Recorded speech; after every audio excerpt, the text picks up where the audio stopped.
Are you scared?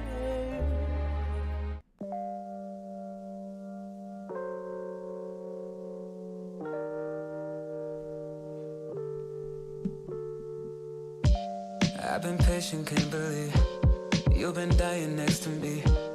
You've been speaking in your sleep, words that make it hard for me to breathe. I get some but give you all of me. Call my bluffs and my apologies. How I'm in the wrong for losing ease. I just feel like you've been using me. And I know, maybe it's just losing passion, but I know, change myself to what you asking. If it's you, no waiting after. I could get somebody faster. We can talk about words and actions. And want you back, but see you acting. There's something going on. It's something you don't talk. Oh, I'm just saying, I know it's been that same damn point, and you can't move on. Oh no, you expecting me to leave. I can't stop my fantasies. Girl, I'm back to you and me. It's just, I'm still everything you need. Too much to say, you're not passionate. When you away, that's where actions live. So much for talk, you was passing it, yeah. Don't walk away, I can't act again. And I know, maybe it's just losing passion, but I know, change myself to what you asking. If it's you, no way to. Welcome, ladies and gentlemen. Episode 132 of the SplashCast Monday Night Raw. We here for the pregame. Y'all know what it is. I'm your co-host, Reggie. I'm your co-host, Norwood. How you doing, my friend? You see my hat? That's how I'm doing. I ain't wore this hat. I'm wearing a hat that can't hurt me.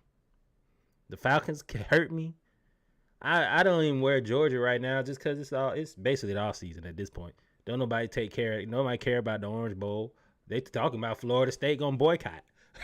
I support it. Nobody should go to that game. Oh man. Oh, you trying to be funny? Yeah, we'll go to yours. With your running back.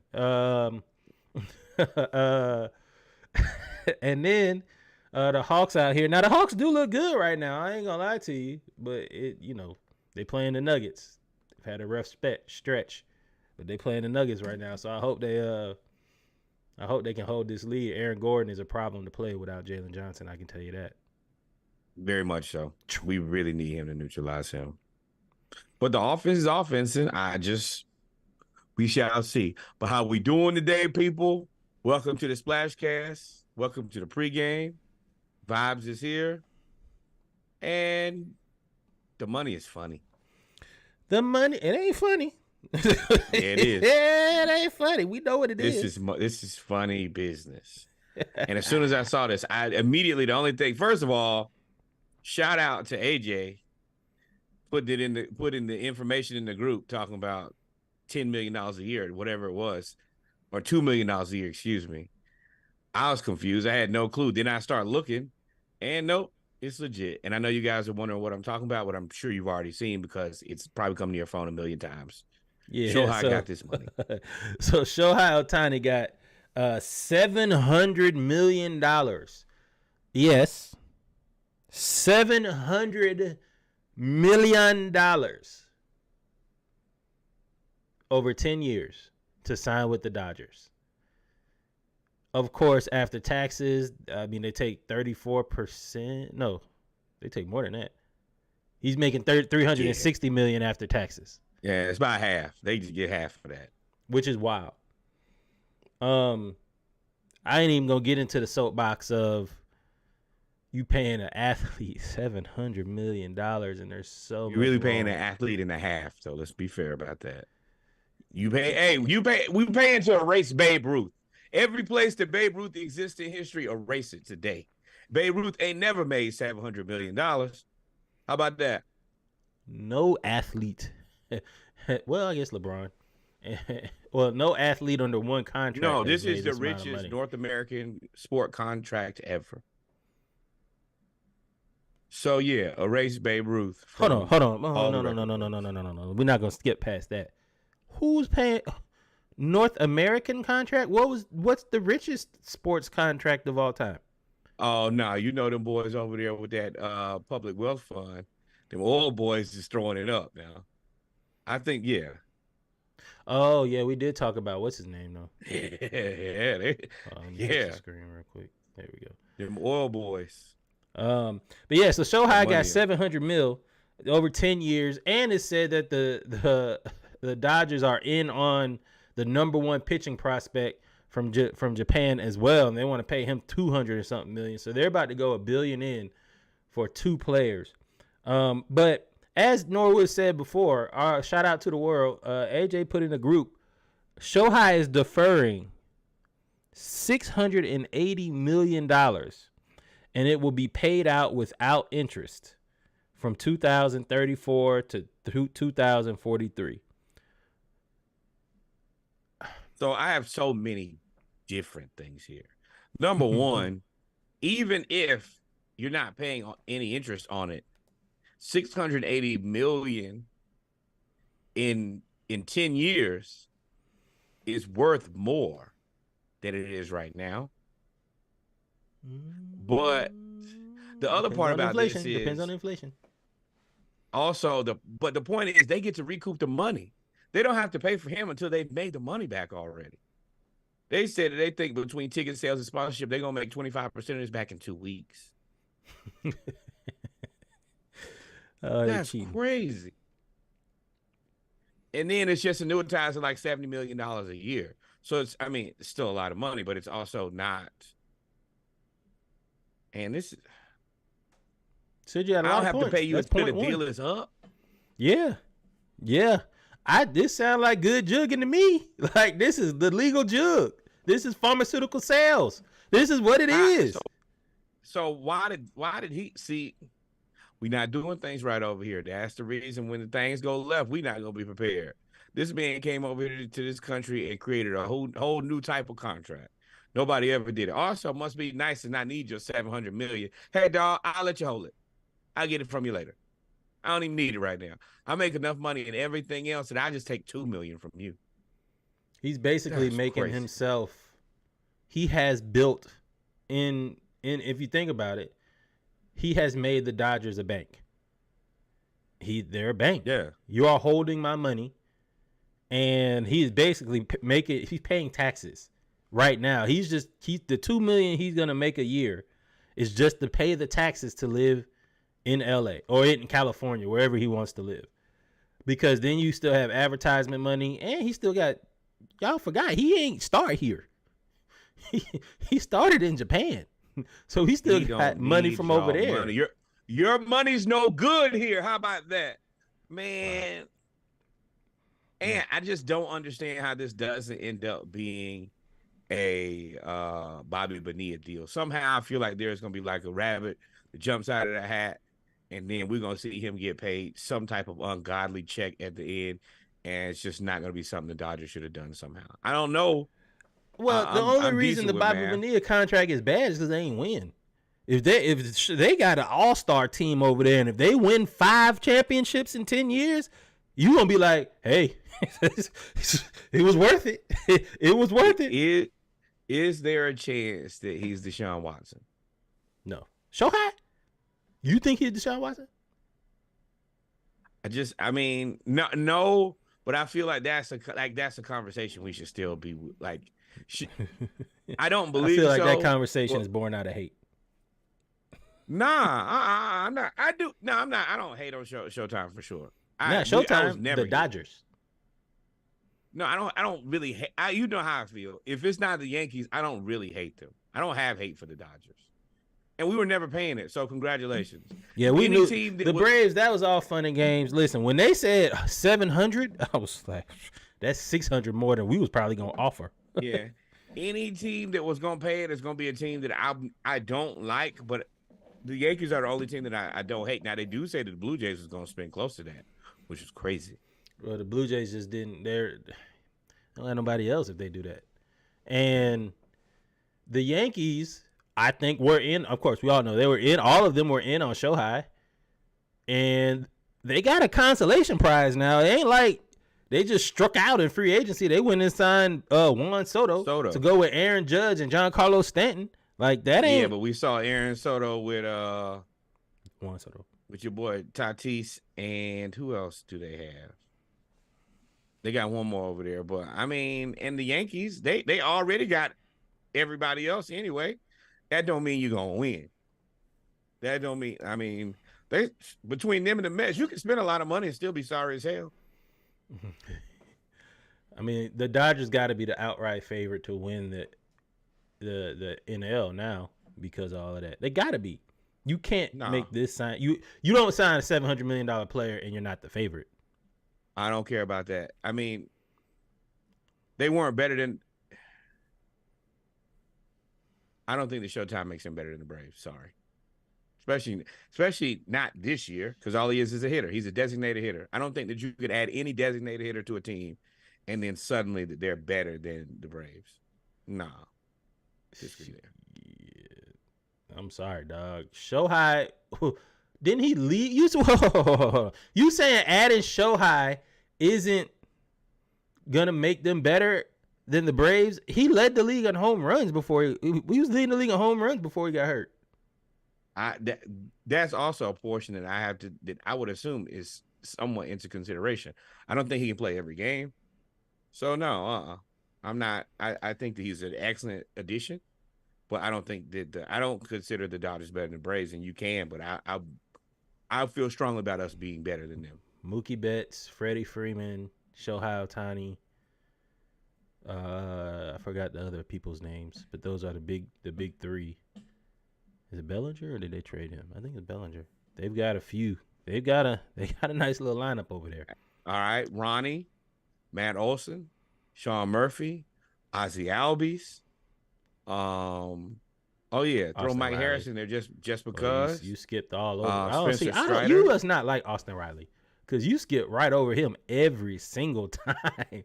I don't not like him, but he is a beast. I mean he is. But you can tell my hierarchy of belief. Yeah. So and I really like Matt Olson and Sean Murphy, specifically Matt Olson. Yeah, Sean Murphy is streaky though. That's why he got benched, if you remember. Yeah, he got benched. So anyway, shout out. The money is money in LA.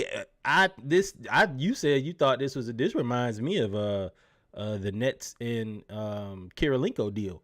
If you remember that deal where they paid him $800,000 on the contract, but he was getting paid like $5 million under the table. Yeah, that was a razzle dazzle for sure. I forgot that dude's name. They got him all out of there too. Oh yeah, he'd never stand in this world's NBA. Not a chance. But keeping it in the pregame, man, in the money, Coco Gauff went from Boogeyman ain't in there. Coco Gauff went from the next great thing to having to get over the hump to now that she's won Wimbledon, and she is now the highest paid female athlete, earning $23 million in 2023 between her winnings and her advertisements. This is just winnings and endorsements. She earned $23 million. Yeah, she's only 19. That's the real thing. I'm the highest paid female athlete. Now it is make the money. Number one, make the money. Congratulations, and that much money at 19 is also ungodly. But congratulations, secure the bag, man. Happy for you. I think this comes with a lot of pressure because she is now. They have been looking, and I mean us. Tennis, women's tennis, the African American community has been looking for the next Venus and or Serena. I think tennis has been looking for another star. Tennis needs a star. I mean, sure, African Americans. Yeah, but that's not my point. My point is she is a young black woman. She is in the mold of Venus and Serena. All of them started at 15. Well, they started younger, but she became pro at 15. It's just Serena and Venus just dominated from like 16 years old and on, where she took a little bit of time. And now that she's 19, she is going to be positioned and looked at as the next great phenom. And I said the black community because, of course, she's black. And she's, the last two dominant players that we've had in tennis have been black women. And when I say I don't mean winners. There's a lot of tennis winners, but dominant. Yeah. We've never seen anything like the What happened to your girl who had the kid? I can't think of her name right now. White or black? Black. The one is with Corday. Oh, Naomi Osaka? Yep, that's it. Well, she has her own struggles with being in the media, and she's not the media darling that it seems Coco Gauff they're trying to position. I mean, yeah, that's a whole different thing as being an athlete and being an entertainer. Yeah, Osaka is more outspoken, where Coco, we haven't really heard her opinion on anything. Not saying that's good or bad. I'm just telling you the difference of why I think Coco is going to be elevated to that pinnacle of endorsement. She's a more sellable star. Yeah. Her brand is easier to digest amongst other cultures. Woo, that's a line right there. Boy, that is code for racism. So shout out to Coco Gauff, man. She won the U.S. Open. She said, "Call me champion," and she kind of grew up before our eyes at the U.S. Open. So now she's stepping into not only being the best star, but I think she's also stepping into the eyes of a lot of people of like womanhood and like being like that. So shout out to her, man. So from one end of the spectrum, you got a lot of money, a lot of history. Other end of the spectrum, you still got a lot of money and a lot of history for still those. Money now.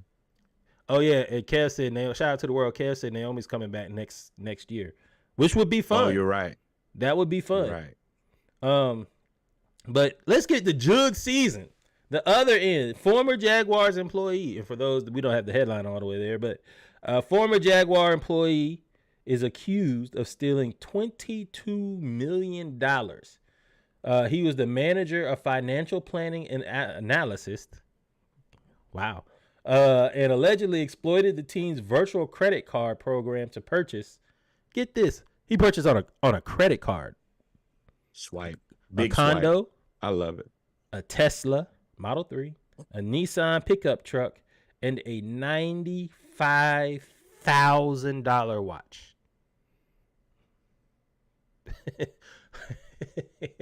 The condo and the Tesla and the pickup truck, you may have been able to talk through that. Like, no, I needed to do this. I needed to do that. Whatever. Because at the end of the day, that may be a tax write-off. $95,000 watch, sir. That's stimulus check fraud all over again. There's something stupid here. Something real stupid here. All right, because you got to think about it. $22 million, right? $22 million, you bought a Tesla? Like, a Tesla's a cool car, let's be very clear. Cool enough. Mm-hmm. But also just a pretty... Your cars and your watch don't make sense. This is the reason you're stupid enough to put this on a credit card.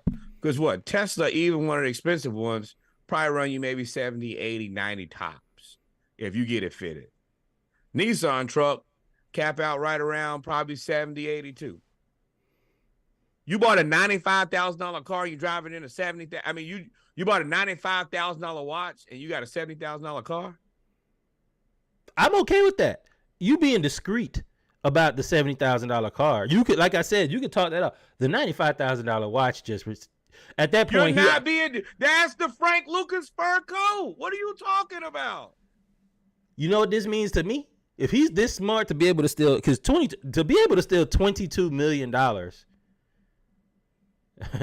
steal $22 million, to steal $22 million without anybody knowing, no matter what your position is in an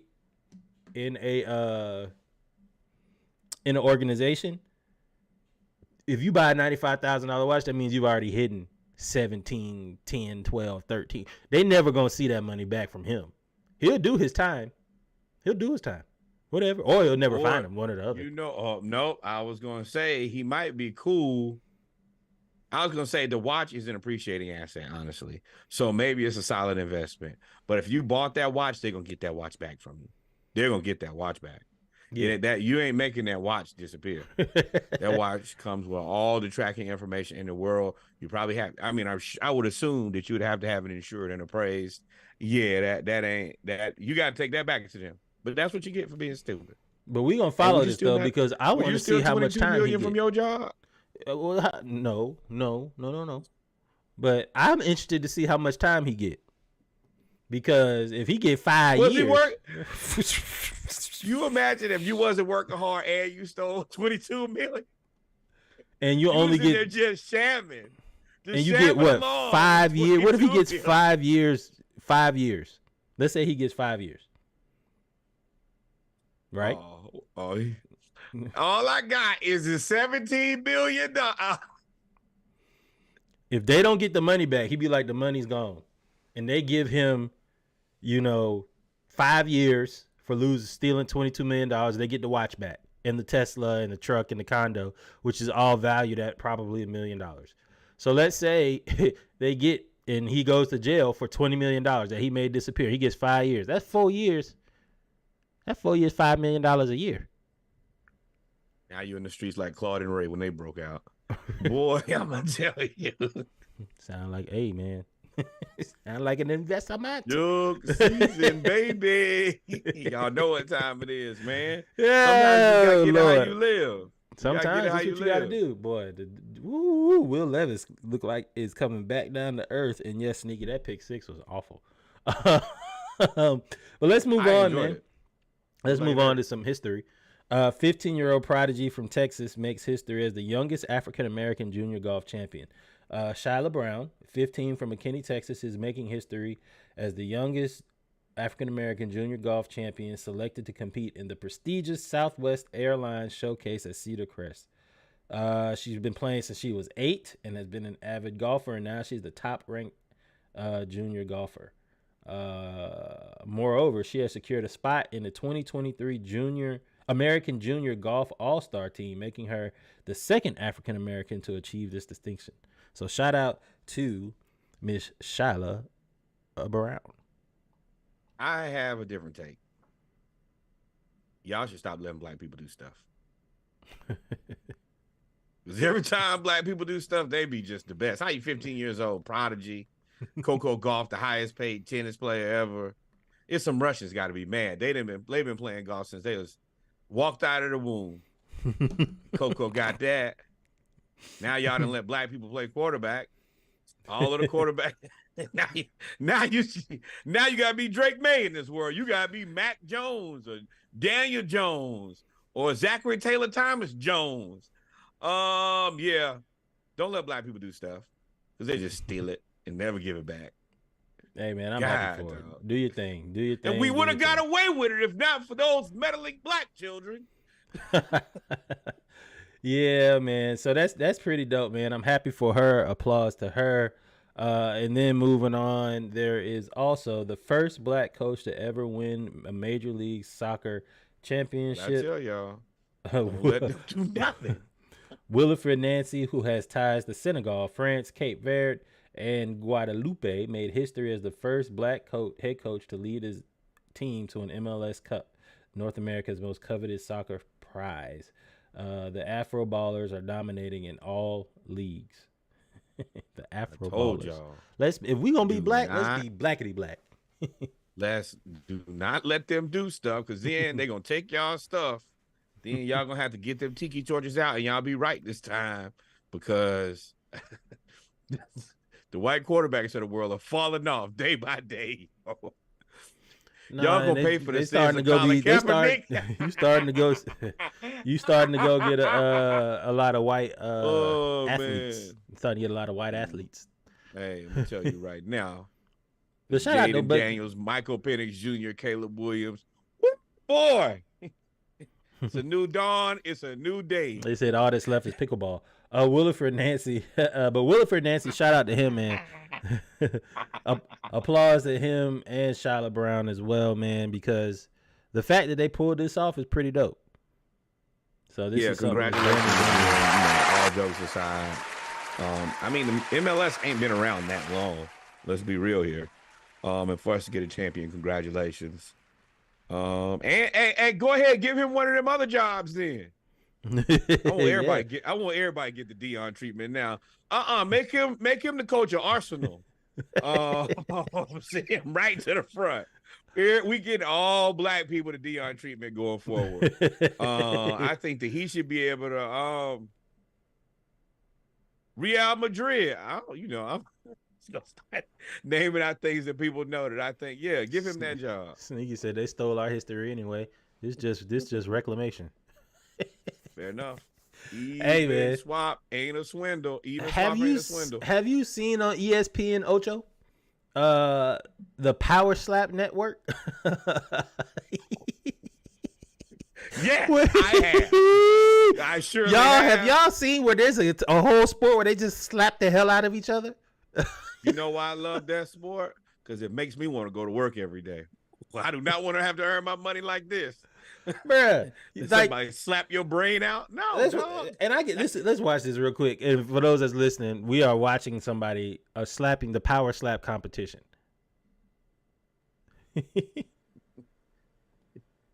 I guess y'all can see who won. You need a shirt that says "Power Slap," heavy on the slap. Boy, I watch this every day. It just brings me joy. You know, I'm good going by this job and see what these people need from me, because I could have to earn my living. There it is. Bow. Number one, he slapped the pure D shit out of this man. Slapped the life out of him. After the slap, there it is right there. His head hit that desk or whatever, that little small thing. You know how the arm wrestling people had a thing with their elbow? Well, that's where they make the power slap people stand. And he hit his head on that after that man hit him. Then he hit the floor. That's 3 strikes and you out, my boy. The reason I don't like this, I wouldn't want to play it, because like, what you gonna do? Like, he slapped you so hard that you blacked out, hit your head on the ground, then hit the floor, and then he grabbed his nuts on camera, and it's now viral. Did the nut double pump now? Pump now after. And you can't say nothing to you because he just slapped the full reset on you, dog. What are you talking about? You got to respect that man when you're saying. So, like, there's nothing that you can really do with that. And there's a lot of ways to make a living. That is not it for me. I don't know how many times your brain can do that, but I'm going to tell you, their hard reset is not good. Yeah. Tyreek don't have no socks on tonight either. Yeah, he does. And he hurt. Oh, he real hurt. Oh, Tyreek is real hurt. He trying to get up, and they're not going to let him get up. Anyway, we had one more video, but it's slowing down the bandwidth, so we're not going to play it. Basically, DK Metcalf. Ooh, ankle, leg. Ooh, that's ugly. That's ugly. Tyreek Hill. That's ugly. Oh, boy. But, yeah, so son of DK. So, DK has started this thing where he does sign language after he scores. And a wrestler in high school basically signed standing on business as he pinned somebody down. So that was pretty funny. But hey, let's go ahead and leave standing on business in right where it is. Don't bring let's not bring standing on business into 2024. Leave you stand on 2023, and after that, stand on something new. It was a joke before. It was a joke, wasn't it? That was Drewski. Now, it was a Drewski joke. But I'm saying now, just leave it there. Just leave it there forever and ever and ever and ever. Standing on bit. No, you standing on business. Standing on business. All right, y'all. Well, we're going to take 30 seconds, man. We come to the end of the pregame. You know what it is when we come to our Monday Night Raw edition. We talk about our HBCU news around the culture, football and basketball as well. This is the pregame. The main story was $700 million for Shohei Ohtani. $680 million in 10 years. You got fucked out. No taxes. No now and he agreed and said that y'all don't gotta pay no. I need cash. Y'all not gonna pay. He don't gotta pay no interest. So it's just just holding 680. But yeah, I mean, yeah. That's what it is. I need to be that rich. I have to. I gotta find a way that I'm like, hey, y'all just hold that 680. I don't even need it. When I need it, I'll come get it from y'all in a decade. Boy, that's gonna be a bag. I can't even fathom how rich that is to say I don't need $680 million. That's all right. And by the time that I come pick up my money, I'm gonna build a small bank to put that money. I'll be jumping in that shit like Scrooge McDuck. I'm gonna get up every day, get butt naked, and jump in that money. By the What time you he doing get today, it, Chris? he probably Money be able to jumping? buy a country. He probably be able to buy a country at that point. By the time he get that money, all this destabilization. Epstein Island be on consignment by then. All right, y'all. We'll be right back. Y'all stay tuned. Episode 132 of the SplashCast. Atlanta, the Hidden Leaf Village. Oh, I would have done that too. I'm not attached to the name Atlanta. That could go. $700 million. I'm sure he could buy a new name. Don't even know what Atlanta stands for. Okay. Don't nobody care. All these names over here. Atlanta probably need a new name. Then they probably get some. No, let's get out of there. We'll be right back. Y'all stay tuned. Episode 132. Love y'all.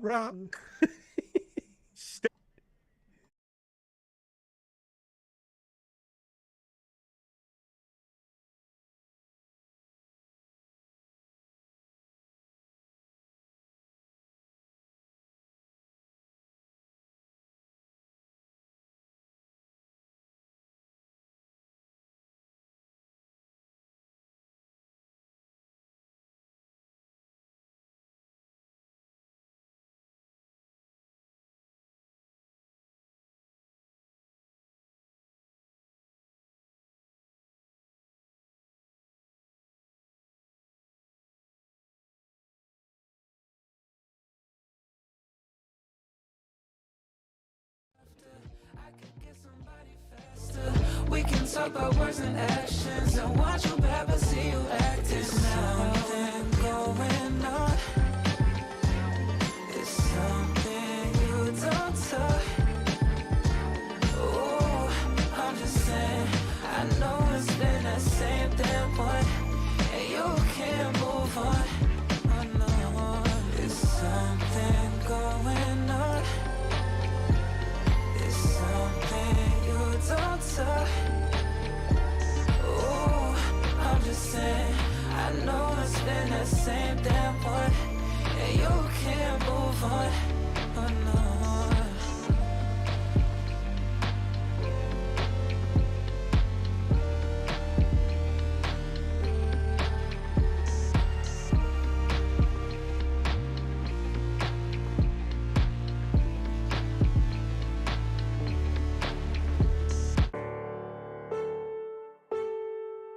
Lead top shutter, born like a kite.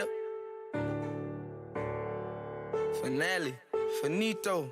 Yeah, yeah, yeah, yeah, yeah. I was missing the action like Christian Tooth. Back letting loose like a nigga had to pull. I'm a god in Memphis, who bigger than me? Shit that they did, I did it 16. He flexing his money, we know that he broke. Digging her mouth and at least throw coke. Keep pressed by the girl that fucking the city, he tender. We call him Diddy. Top so beat, knock the weight out biggie. I'm something like pussy, this shit get sticky. Got me in that mode, I don't plan on glitching, I'm back. Nigga like I had an addiction, dropped him, let's go. Ooh. Hold on. Oh, this is gonna be the prelude to the episode because I gotta hold on. Did he say we call him tender? He's tender. We call him Diddy.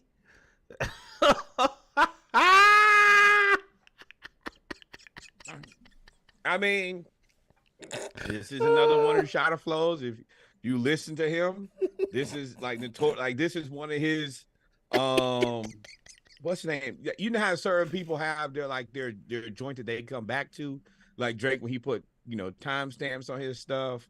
I can't remember what Big Crit has. He got one. Shot of Flows is. Yeah, must be because the astonishment, the confusion on your face right now. Because Diddy one of them folks that you don't really. I mean, it's known, but like, ain't nobody saying nothing. And ain't no only person that's been coming at Diddy about all this recent events is 50 Cent. 50 has been both above my pay grade and above my willingness to get stuff done. 50 I am not willing to go to the extent that 50 Cent or Diddy is willing to go to. Not even close. Told y'all though. With that being said, welcome, ladies and gentlemen, to episode 132 of the SplashCast, Monday Night Raw, the Around the League edition. I am your co-host, Reggie. I am your co-host, Norwood. Our powers combined, we are your HBCU homeboys, episode 132. Did you just say a terrible joke? I think you just did say a No. terrible joke. Oh. I said the same thing I've said many a time to start the show because we are doing it raw on Monday Night Raw. It's wild coming out of the Diddy conversation, I guess. Fair. I'll allow it. I will allow it. There's a joke there You know too. what? Let's get out of there. Let's get out of there. Closing time. Last call. Well, y'all, you know.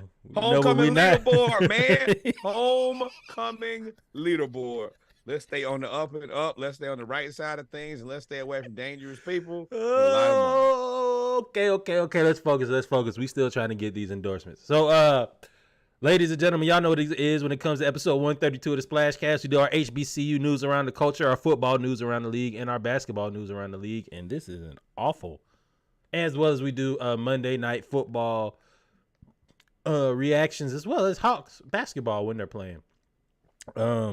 All of which is bad, which is why I'm wearing an Atlanta United hat. So, with that being said, Or the Bravos.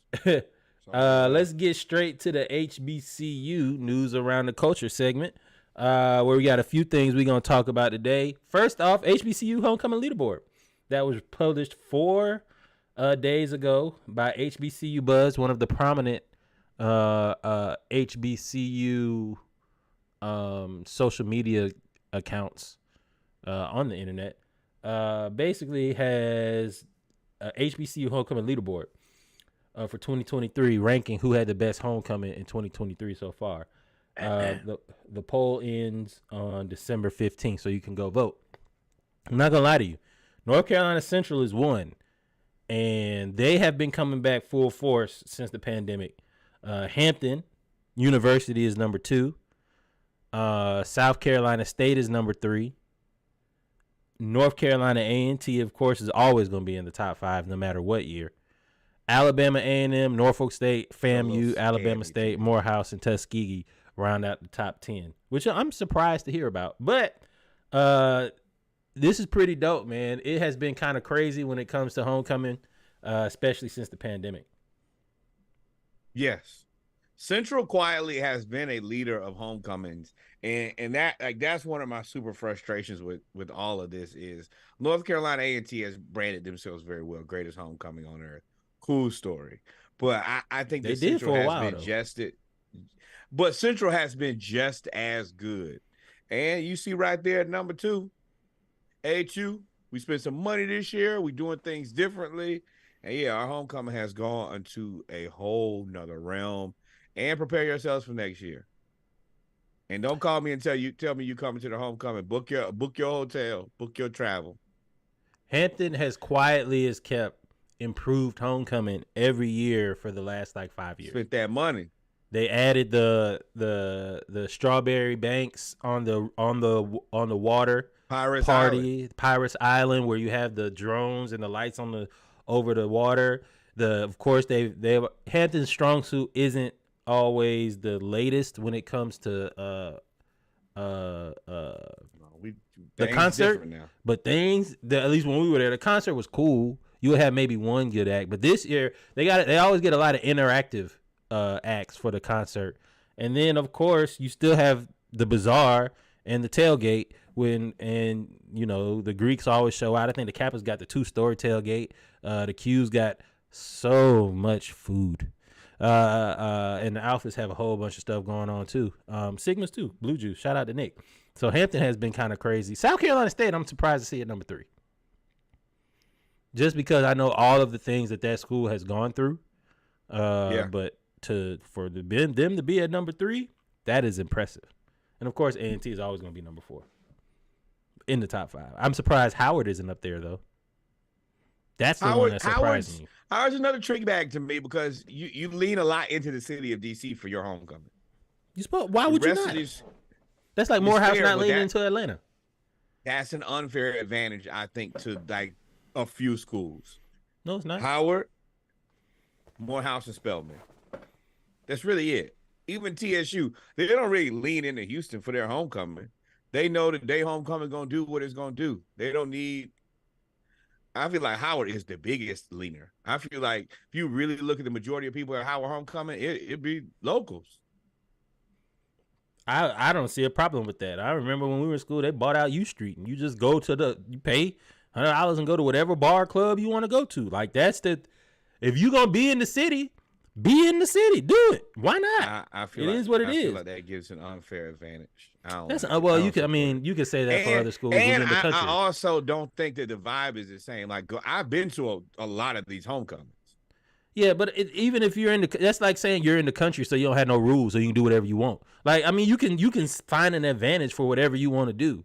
Like, I agree. It is what it is. It's just, I think it's an overrated vibe to me. As you get older, yeah. If you don't want to go out, if you tell me, if you're talking about homecomings and you leave with Howard, I already know that we looking at two different things here. I think it's part of. Well, I ended with that. I think it's part of where you are. Like, I don't think as an older alumni you would really go to a lot of Howard homecoming type things outside of the campus. But when you go to like Southern or South Carolina State or Alabama and all these schools that's in the middle of nowhere,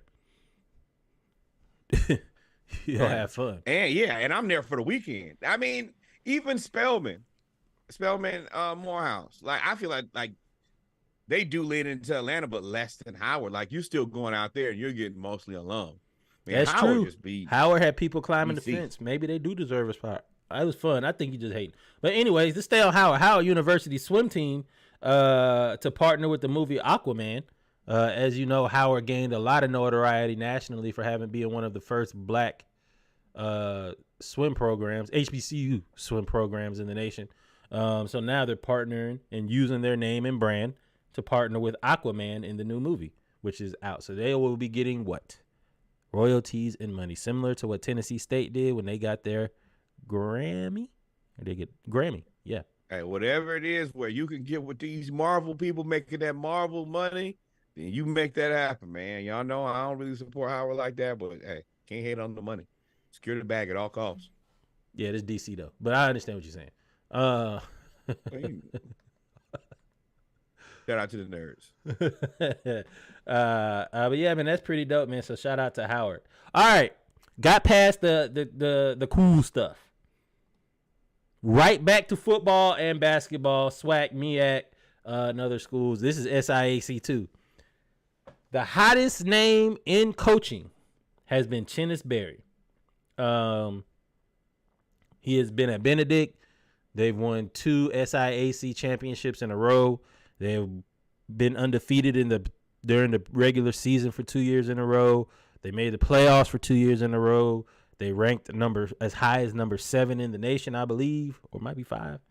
He was 27-7 during his time at Benedict College.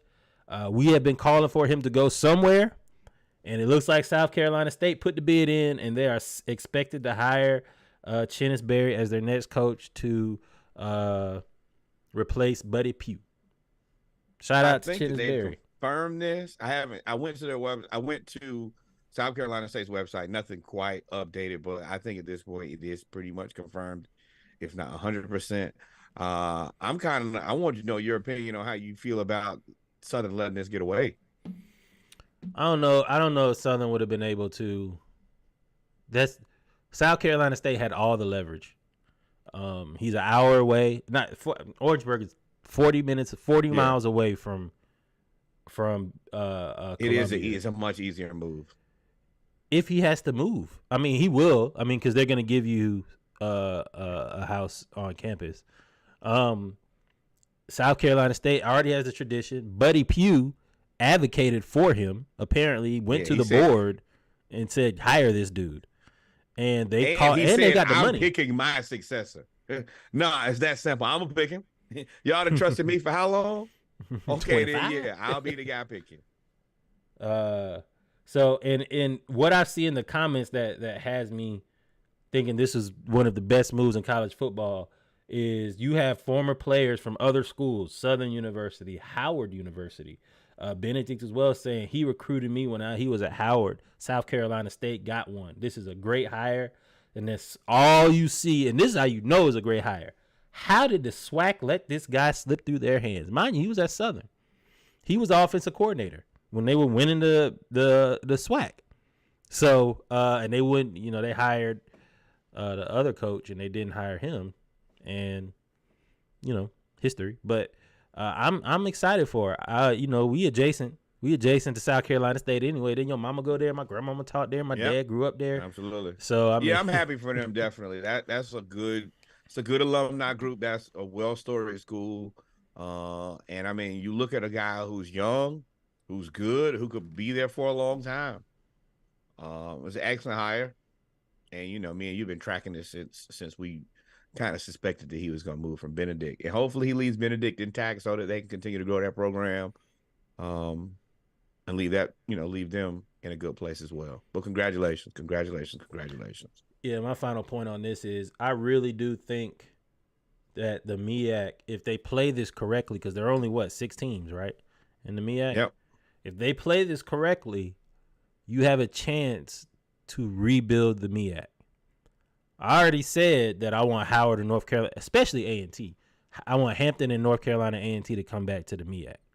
Because that would make 8 teams. If you add Tennessee State, that would make 9 teams. You have to find a 10th team, and the only team I can think about is probably a team in Georgia, Fort Valley maybe, or Albany State. One of those teams to go. It was Savannah State, but Savannah State isn't that good. But Savannah State was on ESPN. They have the backing already. So, if you make that 10 and Chennis Berry is leading the charge with South Carolina State, I think that could happen. And it should happen. It should. It definitely should. Hogs are getting smoked. Oh, I turned 26-9. He ain't SWAC. He ain't SWAC. Eddie Robinson Jr., Mr. He ain't SWAC. Mr. SWAC himself. I am SWAC. Mr. SWAC himself. He has been named a finalist for the Black College Hall of Fame, and I believe is pretty much is not guaranteed, but he is a favorite to be inducted into the 2024 Black College Football Hall of Fame. He is the active and current coach of Alabama State University. He played there in the mid-90s, then went on to play with Steve McNair at Tennessee, with the Tennessee Titans / Tennessee Houston Oilers, I guess. Yeah, Houston Oilers / Tennessee Titans. So shout out to Mr. SWAC himself, Eddie Robinson Jr. Number one, thank you for that legendary soundbite. That's something we will never forget as long as we live. Well deserved. And yeah, we support all of this. Yeah, man, I'm excited for it. And next season's gonna be crazy, man. Next season's gonna be crazy. Crazy. We are talking about next season, like the season, like football season came and went so fast. Yep. Defensive Player of the Year for MEAC was named Kenny Gallup Jr. from Howard University, originally from Portsmouth, Virginia. He played really well. Yeah, 7.57. Played really, really well, and he is a favorite. I think he's a senior. He should be declaring for the NFL, and he should be able to get drafted and follow in the footsteps of other MEAC players and SWAC players in the NFL as well. So shout out to Kenny Gallup Jr. Congratulations. Applause. Oh, it's about to get interesting now, boy. Well, y'all don't let us do nothing. The takeover is real. The takeover is swift. Man. Let's go to basketball real quick. So one thing that you could talk about college basketball is that there is more and more parity every single year. Not in just women, but in men as well, especially in men, because everybody doesn't go to basketball, doesn't go anymore to college for men's basketball. And the women's basketball, there is no link for the NSU altercation. Okay.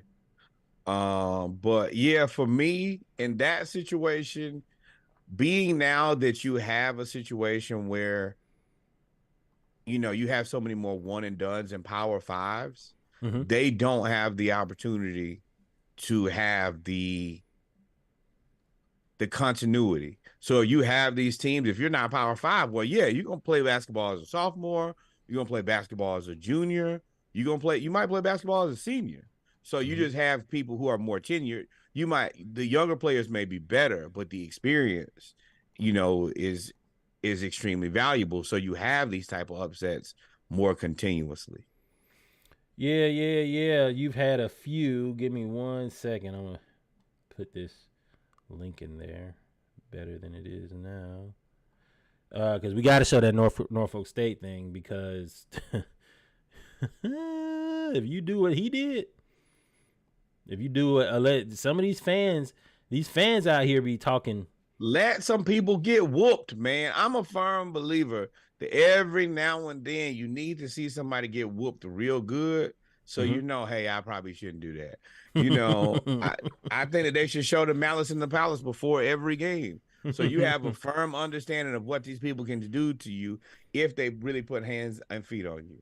I think if that was in the forefront of more fans' minds, they will make better decisions with their lives. Yep. We'll get to it, man. We'll get to it. So I got it now. So SWAC, as Norwood said, we're going to try to leave standing on business in 2023. But as we know, the SWAC is standing on business in basketball. Women's basketball, November 16th, Grambling beats Arizona State. November 25th, Jackson State beats St. John's. And UAPB, Arkansas Pine Bluff beats SMU. Men's, Southern University beats UNLV by 14. Jackson State beats Missouri. Then Southern University goes and beats Mississippi State. When I tell you, and Mississippi State was ranked number 21. So these teams, when it comes to basketball, the indirect result of the G League is that the talent pool, even though it may be less in college basketball, is definitely more spread out. So you have a lot of parity, and these HBCUs are playing really, really well and saying, well, shoot, I can stick with them. Yeah, this dude was playing high school basketball last year. Man, I've been through my freshman and sophomore year of college. I'm an adult. And you're gonna get these type of games. You're just gonna get teams that that have more chemistry, that know each other a little bit better. And in that case, even though you might have the skill level, you just don't have the experience. Yep. And at the beginning, you made a great point about playing each other 2 years. These teams that have all these freshmen, we just saw Bronny James and USC, shout out to Bronny, but use the Long Beach State, because these guys, especially in the SWAC and these smaller schools, they're there for 3 years, 4 years. Some of them got a COVID year, 5 years. They 24. You 18, bro. Cam Rising been in college 7 years. 72. Y'all better talk bad about Cam just like y'all talk about Stetson. Whoa, we won't do that now. One of them got sent home from their job. What does that have to? I'm talking about 7 years in college. You just petty. Anyway, moving on. Also, UAPB beat Arkansas 74-70. After we made this, they won yesterday. So not only the UAPB beats SMU, they've also beat Arkansas. So when I tell you that the SWAC is playing basketball really, really well, shout out to Lights on College Sports. They are playing really, really well. Put them girls in the tournament. Don't put them at the end, verse number 1, where they got to play Dawn. Let them be in the tournament. Let them be a regular team. Let them compete like everybody else. We put them against the greatest team to ever play basketball in the modern era and expect them to win. Hell no, we ain't that good. But I could beat some of y'all regulars. Lehigh. Send Lehigh out there. I want to see that. Idaho State. That's who. Let us play them. Yeah. Hey, the Cyclones. I don't know which Iowa that is. Send them. Send the clones. Want a piece of them. Moving on. So Norfolk State played Illinois State yesterday, and Norfolk State won 64-58. But it was overshadowed because there's an altercation in the second half where a player, Jamari Thomas, from Norfolk State, was called a racial slur by one or two Illinois State fans that were sitting courtside. The incident caused Norfolk State head coach Robert Jones to get upset, and he walked onto the court yelling in the direction of the fans who accosted Thomas. Illinois State head coach Ryan Peden then confronted Jones at the scorer's table, which led to a larger altercation where players from both teams assembled behind the coaches. And then after it was all assessed, the efforts all calmed down. The refs ended up assessing double technical fouls, and the game continued. And Norfolk State won 64-58. How would you have reacted in this? Because I got a lot to say about this. This is not the time to double down. There they are right there. That's them. Oh, well, you can't see them. Yeah, this is not the time to double down on racism. Shout out to Illinois State for keeping racism alive here in 2023. You guys are fighting the battle. The coach, it's tough because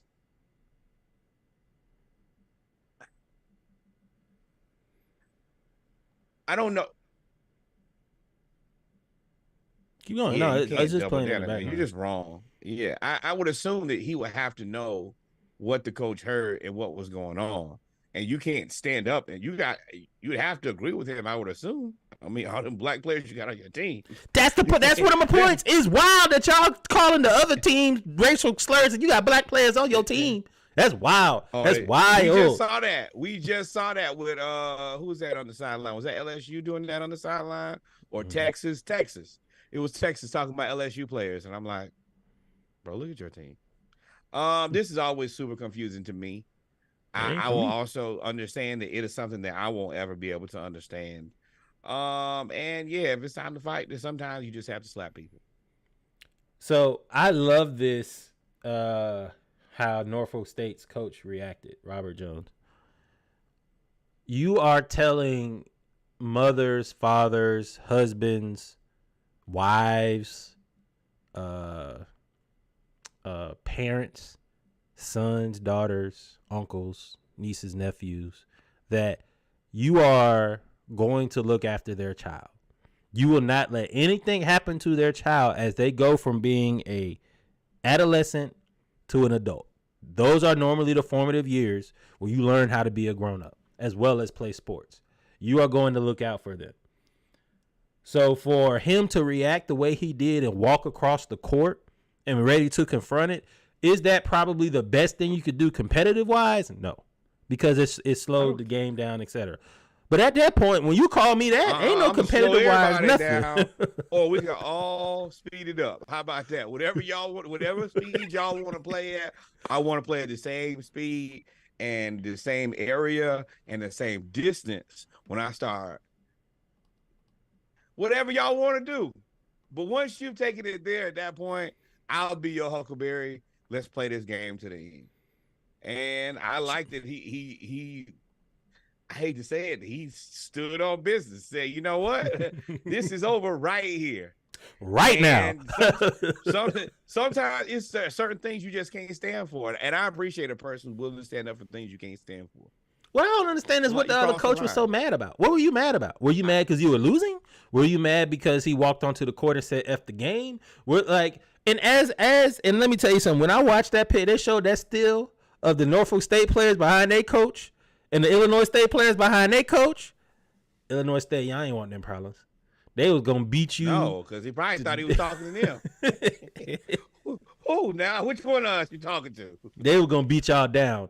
And if I'm an Illinois State coach, Illinois State player, hey coach, we ain't gonna not talk about this now. We ain't gonna not talk about a racial slur going on, and then you getting mad at the other coach for getting mad. That's a terrible reason to get your ass whooped too, boo. So you was fighting and what? And you was fighting on the side. He said what to the other player? And you fought him for that? Oh no, you might have should have been on his side. Or at least you might have just if you didn't want to be on his side, you might have just should have shut the fuck up. That was your STFU is what you should have done. Supposed to do was y'all supposed to super cop up and find whoever said that, and y'all could have had a moment of unity. That's what was supposed to happen. Y'all get together and beat somebody else. You could have ran for governor after that. About. Hell, you could have ran for governor. Shoot. But yeah, so shout out to Norfolk State. Shout out to all the HBCU basketball programs. God, we're gonna name this Standing on Business because we've said it like 7 times now. Nope, I refuse. I'm not standing on business. On business. But let's keep it moving with non-sports but sports news. So FAMU's cheer squad secures an NIL deal with a black-owned hair care product called Miel Organics. It is a 3-year partnership with the popular natural hair care brand, making them brand ambassadors for the company. The $250,000 deal includes product sampling, activations, and social media campaigns, marking FAMU's cheer as the first hair care brand deal, and providing an opportunity for the team to embrace and showcase their natural hair. I love this. If you remember back probably about 10 episodes ago, we talked about some of the HBCU cheerleaders when they were going at it, Hampton and Howard, and a lot of them had natural hair, and they were wearing their natural hair. Why are these games on TV? But so shout out to FAMU for embracing it and leading the charge. And you know what happens when one school gets one? Now everybody gonna get it. Everybody's gonna start getting hair care product for the cheerleaders and all of that. So go ahead, man. Tell me what you feel. For me, I support this. The natural hair part and the team sport, showing that we can be active. It just seems like a perfect partnership. They get the opportunity to be brand influencers. You're on a college campus. You're probably an influencer already. And they get to make some money, man. And, cheerleaders got to go everywhere the other sports go. And if you're going to be there, have your opportunity to make your money as well. I support this. I feel like all black hair care brands and all of that, they should be looking for an HBCU to sponsor. Yeah, why? Yeah. And to be positive, this is definitely recycling the dollar amongst the community, which is what everybody talks about. Man, but how do y'all let this be the first one? Sponsorship, NIL, right there for the marching force. What's it? Ebony Fire. There Ebony we go. Fire right and there. Blue Thunder. Yeah, he was trying to think of that name. All these names they got. And you better not say the wrong one. That's the reason I was like, all right, you got for the second here. Oh, I knew it. Yeah, I ain't really jumping there to help you. I was like, you better figure it out, brother. Yeah. But yeah, Ebony shout out to Fire, FAMU, man. that'd be fantastic. Shout out to FAMU. Other news, NFL star Dominique Rodgers-Cromartie, best known for being drafted and playing out of Tennessee State. He played from 2004 to 2007 when he was drafted number 16 in 2008 and had a 12-year career. He ended up going back to school and graduating from Tennessee State this past weekend. He is excited. As you can see, he has it all on in terms of his number 45, as well, his old jersey, as well as his hat, his graduation hat with the tassel. So shout out to Dominique Rodgers-Cromartie. Anytime that people are graduating specifically from HBCUs, we're going to keep that in the highest of lights. Congratulations on this hell of an accomplishment. And yeah, you're right. These games today are crazy. Awful. And childish. Ain't no crazy. They're awful. They are sane and awful.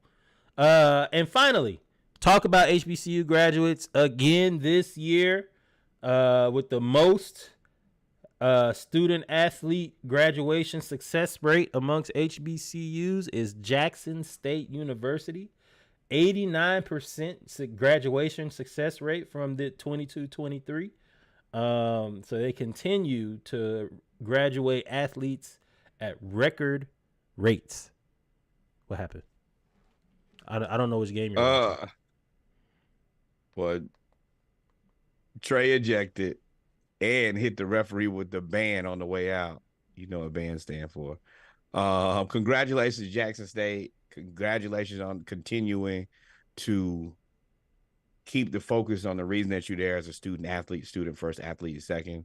And the rest of y'all schools, hey, man, look at that. I mean, in this case, I hate to say it, but Hampton, hey, man, we had a lot of eligibility issues to start the season. Like, you need to be looking and learning from these programs to see what they're doing to keep themselves in this level. Hey, man, maybe in the near future, I ain't gonna say near future, but maybe in the future we can get a SplashCast forum with some of these presidents and athletic directors they can, we can get all of them in a room and you can tell us, what you did. That's the part of why you have teleconferences. Shout out to my big mama. She had one in South Carolina State for 60 years. That's why you have all of these workshops so that you could replicate some of these results. So shout out to Jackson State for graduating 89% as Norwood looks sad. But yeah. I just watching Trey foul bait and you like, bro, they can see you. They can see you, man. Yes, sir. But, ladies and gentlemen, we've come to the end of the HBCU segment of episode 132 of the SplashCast, the Around the League edition, Monday Night Raw for the culture. We'll be right back with our football segment, Heisman Trophy announcements. A lot of football went on this weekend, a lot of football, and then we'll round out the episode with our hoops as well. This is why we can't, don't see why we can't start with our own almanac. You're right. We'll be right back. They said Trey Young was arguing with the refs that Kadarius Toney wasn't on sides and got ejected. We'll be right back. Yo, I love the internet, man. Y'all a special place. I don't know with my girls. I saw Shayla and stuff, and maybe we had too much tequila. Actually, yeah, we definitely had too much tequila, because I don't know why I'm even playing on your phone right now. I'm going to just block you. Bye. If these diamonds in my head can't weigh me down, what makes you think you could weigh me down? Stop it right now. Friends were pessimistic about our love. Heard they tight now. We both know they're miserable at home. Fuck them all. If this rollie on my wrist can't weigh me down, what makes you think you could weigh me down? Stop it right now. Friends, they like it better when you're down. Let's not talk about it. It's just you and me. And I just wanna pull up the Maybach and bend your leg back. Please obey that. Don't delay that. My love, why lie? Been a shy guy all of my life. We should change that. Pull up the Maybach and bend your leg back. Let's engage that. Don't delay that. You're like a needle. Life's a haystack. Friends, they can leave, but you could stay back. I could stay back, I could take that, calm and lay back, on our way back, make a movie, watch the playback, nah, don't save that, I don't play that, penny whining, I rap really wanna taste the icing, Jalafi, give me my ting, permission for the game that I be providing, I was in Trinidad, let us consider that, immigrant to a boss, bitches bitter and mad, hopping out like a cork, ducking them like Bjork, bitches get out of line, I get them more than them talk, I tell them send a jet, a Valentino drip, see like the way you grip my hips, cupping my breath, shading like silhouettes, spinning like pirouettes. It gave nothing, bitch. Thank you for zero net. Damn, Trizzy, another bit of rest. Shut up my intellect. I just wanna pull up the Maybach and bend your leg back. Please obey that. Don't delay that. My love, why lie? Been a shy guy all of my life. We should change that. Pull up the Maybach and bend your leg back. Let's engage that. Don't delay. Oh man, that was jamming. I ain't gonna lie to you. That's not where I thought Nicki and Drake were going. I saw that. I was like, I'm gonna go ahead and pass the Barbie. You know what I mean? She ain't. I like her, but I don't listen to her that much. But woo, that's a slap right there, though.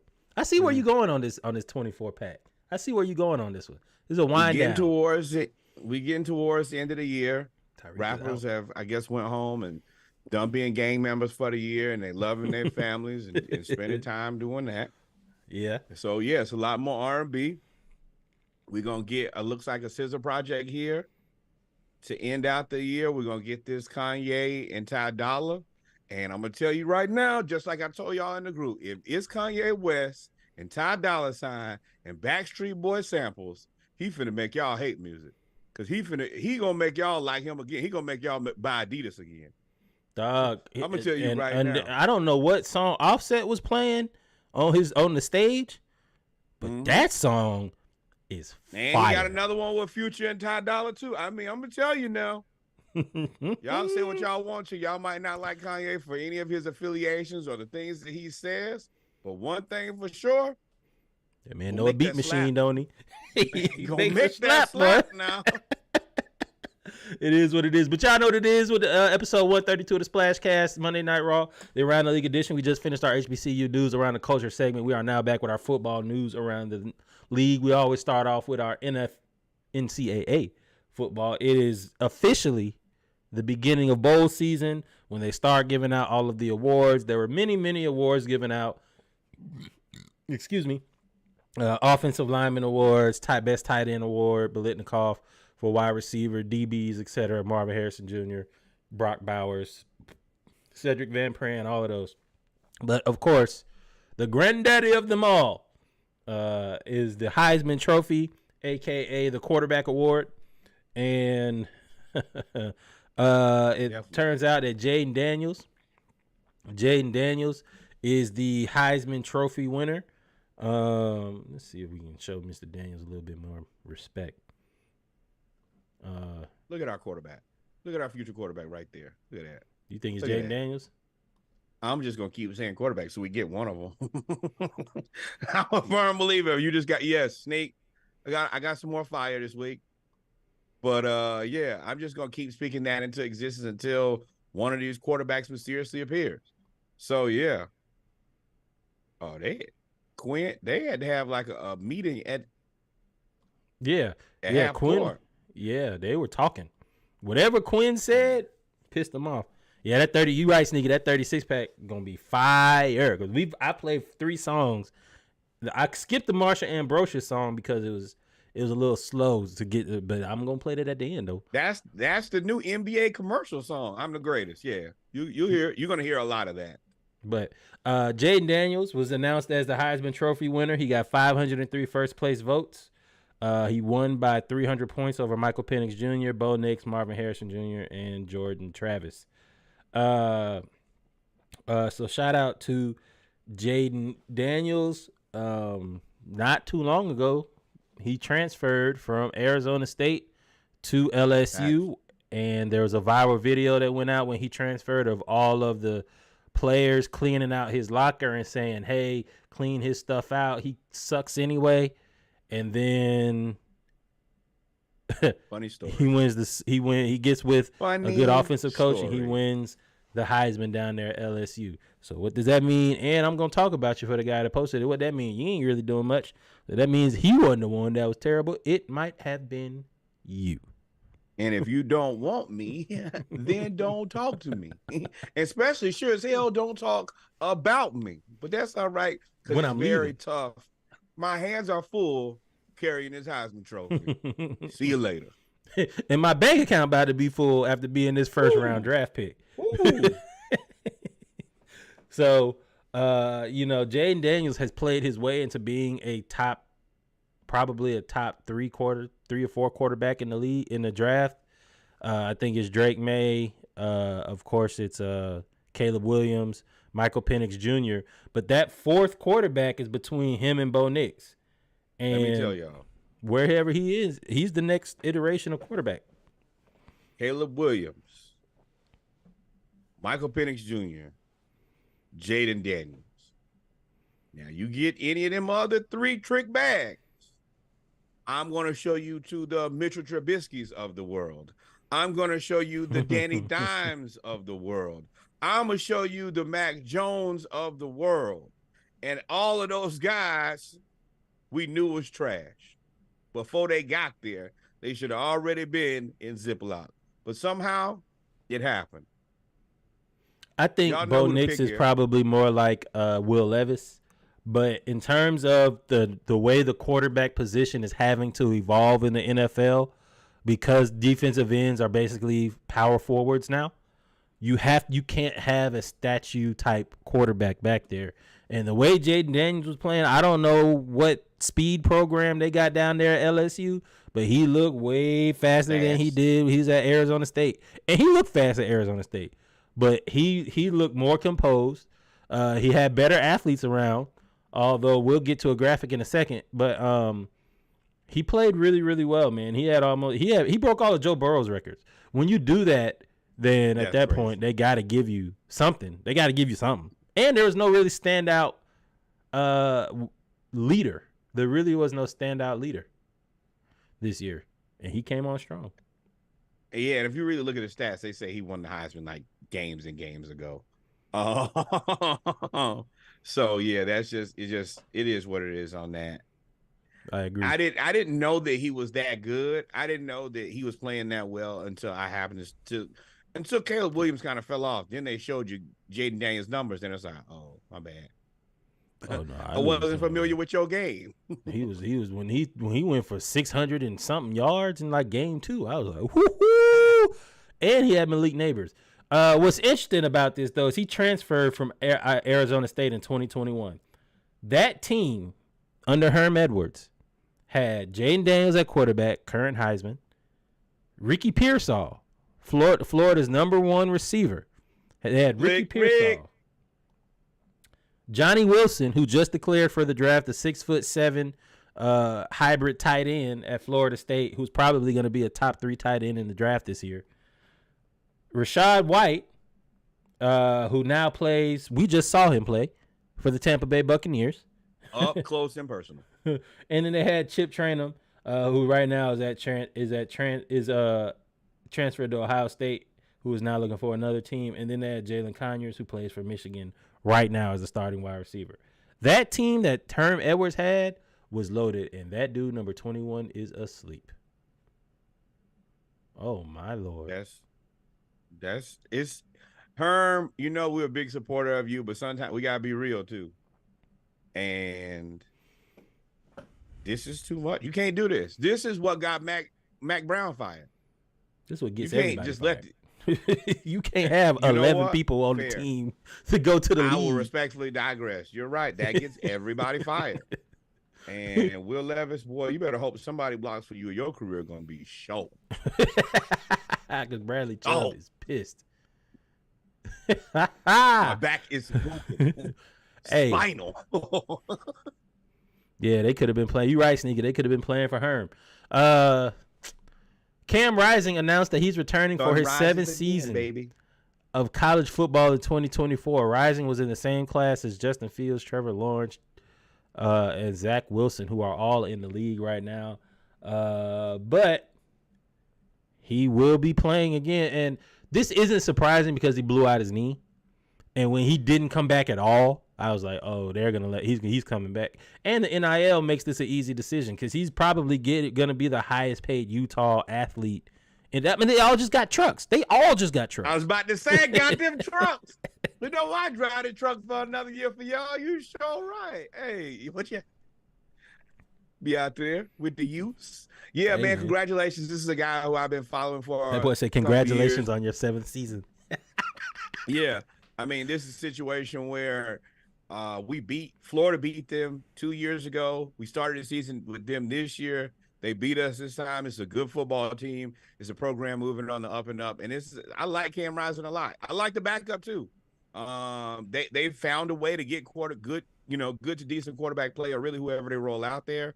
I think that he also understands that he could probably be a 1st-round quarterback next year. I think that I don't know if he was gonna make it this year. I feel like I like his age might scare a lot of people because he's gonna be 25 when he goes to the draft. All of these guys now are transfers and older. One of the things that we've talked about is the shortage of quarterbacks in the NFL and in college football. I think they say out of the five out of the 7. Was it Heisman Trophy candidates? Yeah. Out of the last 7 Heismans, 5 of those have been transfers. So that means you're dealing with typically a little bit older guy. And I think that, at that position, you have to get through your maturity stage. You have to begin to really understand and develop as a football player. And I think that I'm not against it. I'm not against letting the quarterbacks mature so that they come into the NFL and play and be successful. Because otherwise you just end up and you have to be better now because the expectation is higher and you're going to a bad team. I think it's a little different. I 25, you are basically, once you get to your 2nd contract, that's pretty much it. So, I mean, teams are, ideally, when you find your franchise quarterback, you looking for him for 10 to 15 years, right? You're going to get that 10 years. Even if he started 25, you give him to 35. Quarterbacks play to 35 all the time now. Not the way he played. I mean, but I mean, I will say, look at, which I don't know if this is the right answer or the wrong answer, but like a guy like Russell Wilson, he's not your stand in the pocket and be a statue. He's active. He's had a pretty long, decent career. Who who else as of recent? Your tone changed a lot when you was talking about Stetson Bennett in 7 years. Now you talking about Cam and Cool, 7 years still playing all of that. Oh, stuff. no. I'm only clowning Stetson because he had this job and then got sent home. I'm gonna laugh. Even before he got sent home, you were talking bad about him for being. You was like, he's 25. He's 25. But now you're like, nah, 25 is cool. It's cool. It's okay. But I also think that Cam Rising is there because he was hurt. Stetson was there because he was leaning on the everlasting. What does it matter? 25. I disagree there. We'll see. Anyway, moving on. You wanted to talk about this. So USC wide receiver Brendan Rice has declared for the 2024 draft, NFL draft. He is the son of Hall of Famer Jerry Rice. Both him and, ironically, Frank Gore Jr. are eligible to be drafted and have declared for the draft this year. So this is interesting to me. Oh, all 49ers. 49ers. 49ers need him too. They need another receiver. They need a bigger receiver like him. He's 6'3". They need another receiver like him. I think that Frank Gore would be an excellent tandem back to deal with Christian McCaffrey, and I think that Brendan Rice as your wide receiver 2, wide receiver 3 will be excellent, especially as a team that's got a lot of money already kind of tied up between Debo and Brandon Ayuk. Yeah, let him learn from these guys. You already know what he comes with as far as, work ethic. Oh yeah. Now I don't know where he gets picked, but if he's still available, yes, 49ers, and the belief that Shanahan can really make a player into something a lot better than most people have seen. I think that he's the perfect. I think that all of them are perfect candidates for the 49ers. Yeah, they'll be pretty good, man. They'll be pretty good. So shout out to them. And Jerry is solid, man. Y'all do need him in Dallas, Frank Sneaky. But it's interesting that we are now hitting our generations and the generation that was right before us. We're hitting all of these players that we've seen play. All their sons are starting to play basketball now or play football or whatever. Frank Gore Jr., Brendan Rice, Bronny James. Like, you're starting to see Carmelo Anthony's son, Kyan. Oh, you're starting to see so many these sons starting to get into the league. So we are now entering a new generation. It's kind of crazy. Let me tell y'all, this football foolishness. Both of these games are tied 7-7. Both of them are doing a lot and nothing at the same time. And Jordan Poole, 3 of 11, 11 points, 0 rebounds, -30 for the night. People just, is it Monday the 13th? Oh, man. Speaking of college football, so I've said this on Saturday. Norwood didn't believe me, or he might have believed me. I don't know. But Trevor Etienne is leaving the University of Florida. He has been the best player on that team by far over the last 2 years. He will leave with 2 years left, and right now he is projected to go to either Ohio State, Georgia, or Alabama.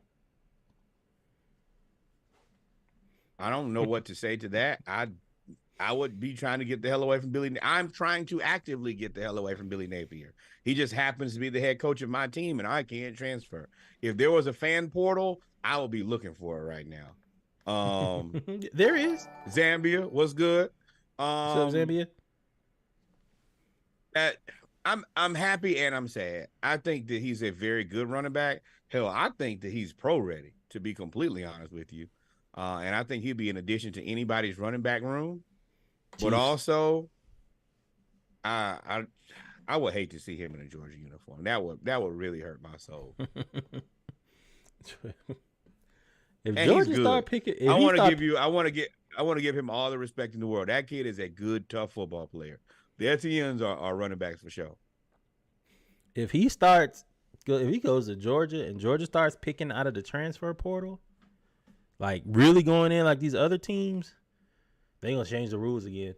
Alabama, Georgia, Ohio State, and all them start getting into the transfer portal like they other teams are. They gonna change the rules. But anyway, we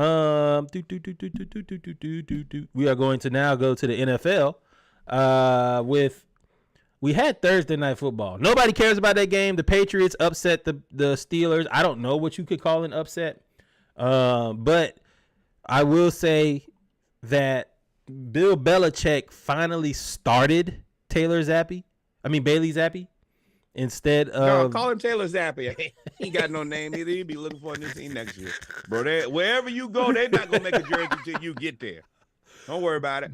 But it's funny that they pulled a Key and Peele. So you see how he greeted Bill O'Brien, gave him a hug and everything, gave Bill Belichick the high five and shook his hand and was like, "That's it." He's in the military. Thank you, soldier. He got the military cut. The reason that this is so crazy is Bill O'Brien, notoriously terrible coach. Bill Belichick, notoriously legendary coach. Message him, Sneaky. Send him a message. Tell him to log on. Oh, you're right. The eggs. It's just interesting, their interaction here. But I think that this kind of speaks to the issue that Bill Belichick is going to have and is having. Just this is your quarterback. Y'all won a game. He shook your hand like you taking his daughter out for dinner and you met him for the first time. I mean, he's 70. I mean, Bill Belichick, that dude is 20. He's 70. Need to go. What that means, he need to go home because he's not going to be able to relate to these players. And if you can't do that, then you're not going to be a good football coach in 2023. So yeah, either you got to figure something out. But I think that overall, they'll be looking for another quarterback. I hope they draft Drake May, and just do this again. Now, I will say you need to put some respect on Bill Belichick's name, though, because that defense has been defensing. They've been playing well. Their offense has been awful, but the defense has been playing well. The Brady way. Yep. So now that we got that out of the way. Sunday, we had the games of the week. I guess you could say, well, we know what the first game of the week was. This game was such the game of the week that they gave the other two teams. They was like, y'all gonna play it on Monday in a doubleheader game, and then the other team, we just gonna tell y'all be off. The Washington Commanders are off, and the Giants are playing right now in an awful game against the Packers on Monday Night Football in a doubleheader. It was not even a doubleheader. It's just both games are on at the same time. Because I don't know what the NFL, they're mismanaging. These are, first of all, these should have been Saturday games. Army and Navy was the only team that played on Thursday JV game. And hey, you played the other field. Don't tell this good field. There's people gonna play football here. This good. But yeah, that's why Sneaky want to say where Kev at. Oh, you talking about Cowboys? Eagles smoke. Mm-hmm. These two games, there should not be a Monday night doubleheader. You shouldn't be splitting your audience and making them try to watch two games. Number one. Then these two games, definitely the wrong two games. It is. But we did see on Sunday Night Football, they got it right. Cowboys, Eagles. The Cowboys had been saying the whole time since they played the Eagles that they felt like they could beat them. And a lot of commentators, a lot of experts said the same thing, that the Cowboys, even though they lost to the Eagles, they lost because of a lot of mistakes. Yeah, there's a lot of mistakes in the chat. They lost because of a lot of mistakes. They had like the botched goal line stand. You know, when somebody say, "I pray we see y'all," he believe they can beat y'all ass. Kev with the concede. The thing is, I want to commentate this. That's a concession statement. Glad y'all won y'all Super Bowl. That's conceding the jokes. That's like Josh with Joe Flacco. Only one stat matter, the Super Bowl. Yeah, whatever. Joe Flacco's not better than Matt Ryan. Josh, you're out of your mind. Drugs. I wouldn't even have that conversation. AJ said Sneaky going crazy. But back to the game, the Cowboys made a statement against the Eagles. They won 33-13. Hey man, CeeDee Lamb is making me out to be a fool every week, and I can't believe he threw an interception. Will Levis. That interception was so awful, Will Levis. But anyway, CeeDee Levi's. Dak Prescott. We are now at the end of the season to where you start trying to like really needle down who is the MVP front runner. I think Brock Purdy has been it for a while, and he played well. But Dak Prescott is leading the league in passing touchdowns, and he's still under 10 interceptions. He's at like 6 now. Hey, Cowboys making a You lot know of people what? eat crow over here at the 4 games SplashCast. left. 6 interceptions on the season. Now, I said one thing that I try to come here and do is be transparent and pay the debts that I owe. When I'm up, I'm up. When I'm down, I'm down. That's just who I'm going to be. As far as this is considered, Dak, you have held to your word. You have been efficient. You have been effective, and they have been preying on your downfall. The world has been preying on your downfall. Been standing on business. And you've been right there at Jerry World with Sneaky, you right. Sneaky, get it off. You were right. Go ahead. Including Cowboy fans themselves didn't believe in you. Thunder beat the music out. The jazz is funny. Y'all, listen. Y'all got to get on this chat. Y'all got to get here during the day, during our lives. If you're listening, this is hilarious. But yeah, man, the Cowboys 33-13 for Utah to have the jazz. There ain't no jazz music in Utah. But yeah, I got to give Dak his credit, man. Joke. And I think that he deserves the MVP because of all the hate he's had to go through in order to get here.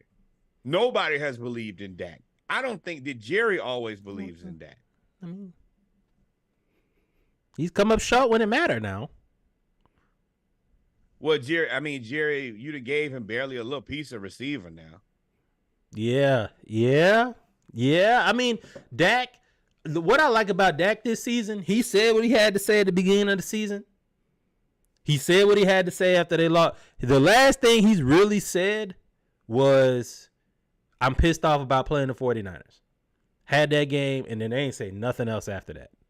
And as Sneaky can say, that was a point that I was going to make, Sneaky, our resident Cowboys fan. They got rid of that offensive coordinator and Mike McCarthy. This is redemption for this team. Because I forgot about Mike McCarthy. Mike McCarthy, he was on his way out. He's like, I'm going to call the plays. And all of a sudden, they look pretty good. And the Eagles defense who gonna give Dan Quinn a job? Come on now. Somebody else do it now. Dan Quinn deserves to be an NFL head coach. The Chargers. I love to see that, boy. Burn that right on back up. Yeah. Now, I will say they have made great additions. Of course, Stephon Gilmore was a great addition. Y'all forgot that he was Defensive Player of the Year just like not too long ago. And A.J. Brown called him old, and Stephon Gilmore basically shut A.J. Brown down. This is when he called him old and was talking that trash, and he kept talking to him.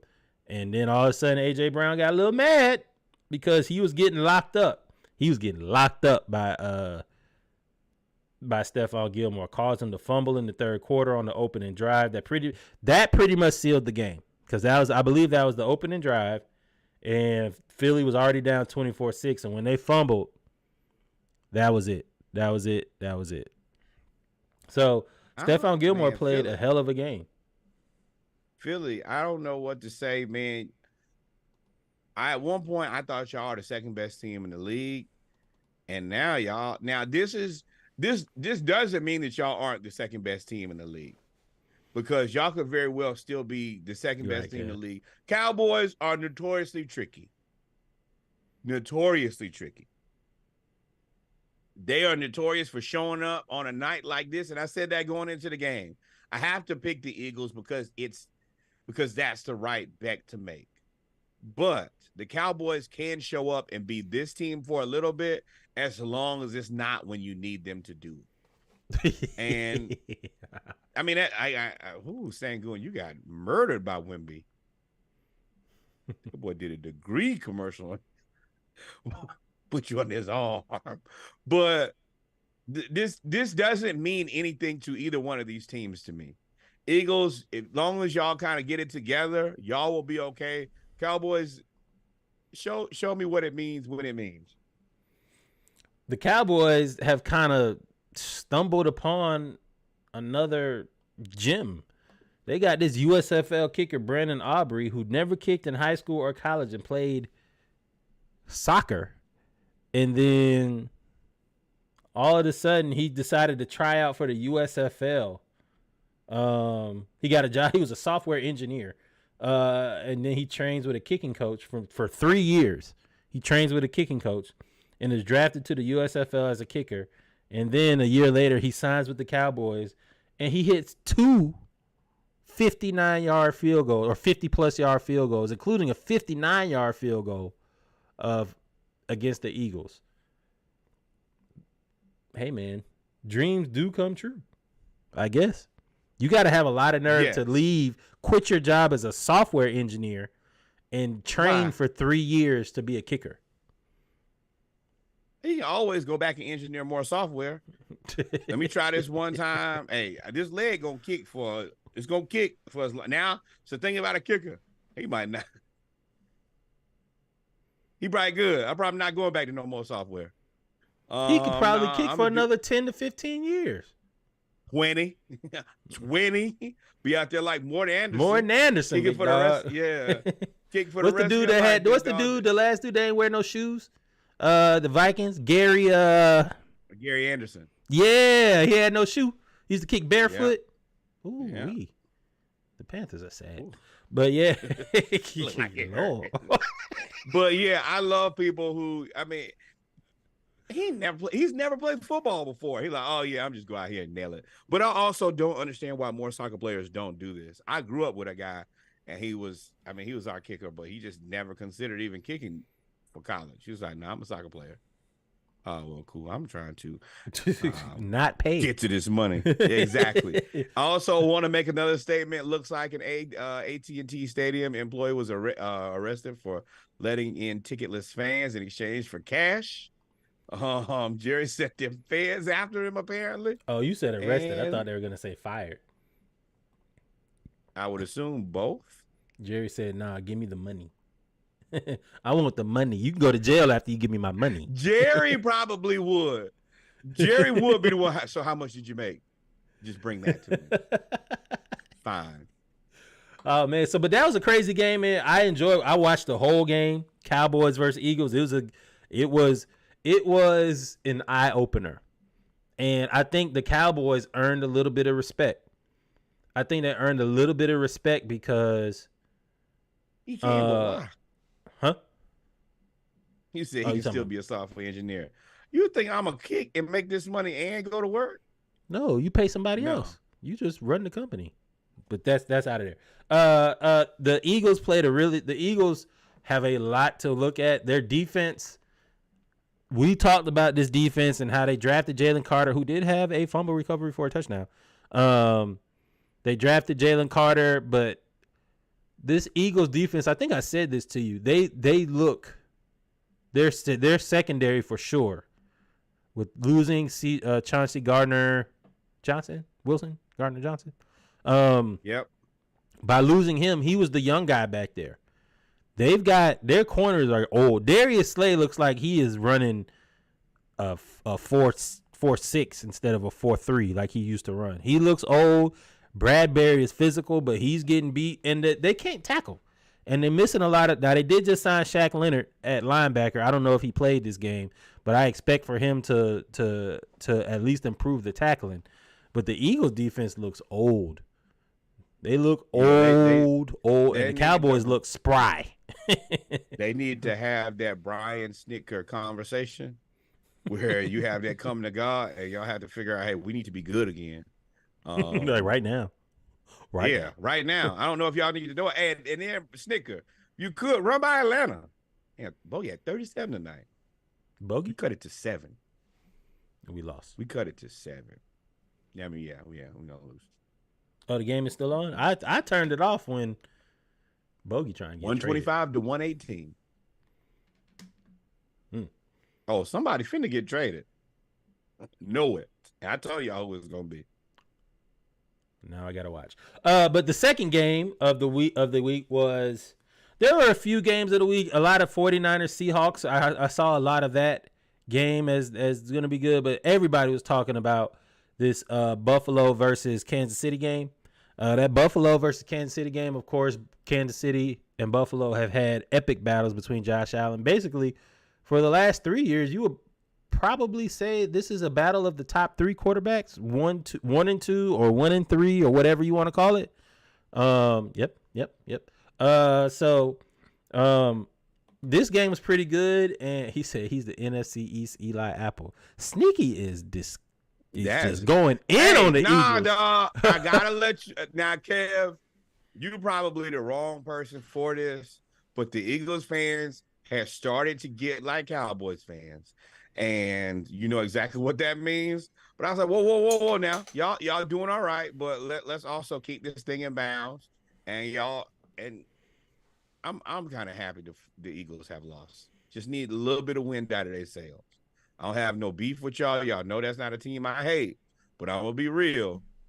Y'all you start smelling yourself a little bit. The Bills in Kansas City played. The Bills ended up winning this game 20-17. Josh Allen outlasted Patrick Mahomes. The Chiefs got a problem because they got no receivers. They have zero. Absolutely. They got Rashee Rice, but he got hurt. He's and not after ready that, to, it was he's like not ready to be a wide receiver 1, man. Yeah, like it is ugly. Now Mahomes the Bills weren't great. Now don't Aaron Rodgers Patrick Mahomes. Don't lean on his skill set to the team's detriment, to where you just think he just make magic happen. You need to make sure you provide him with appropriate people around him in order to be competitive. This is the Jerry Jones that y'all doing right now, where you're trying to roll your quarterback out there with no wide receivers and think that it's gonna happen. That ain't gonna happen, dog. Now the Bills had to win this game. They are kind of in their season. 6-6. They're 6-6, and they've outgained their opponents total by like 1,000 yards this year. They are 6-6, and they are one of the most underachieving teams in the league, and they needed this win. I was trying to pull up the stats because the Bills didn't have the greatest game either. To be honest, it was kind of a mid game. It was a dogfight. Yeah. It's two teams trying to figure themselves out. That's what it is. And the Bills ended up almost getting their heart broke again. If it wasn't for Kadarius Toney lining up off sides. So Kadarius Toney, if you look at this play, if you're watching, this was the play at the end of the game, 1.5 minutes left, down by 3. They throw the ball to Travis Kelce. Travis Kelce then, who this was not scripted, sees Kadarius Toney and laterals the ball back to Kadarius Toney, and he scores what seems like the go-ahead touchdown with 1 minute left, breaking the Buffalo Bills' heart again. Look at Josh Allen's face. At that point, you just have to be sick. You have to be sick.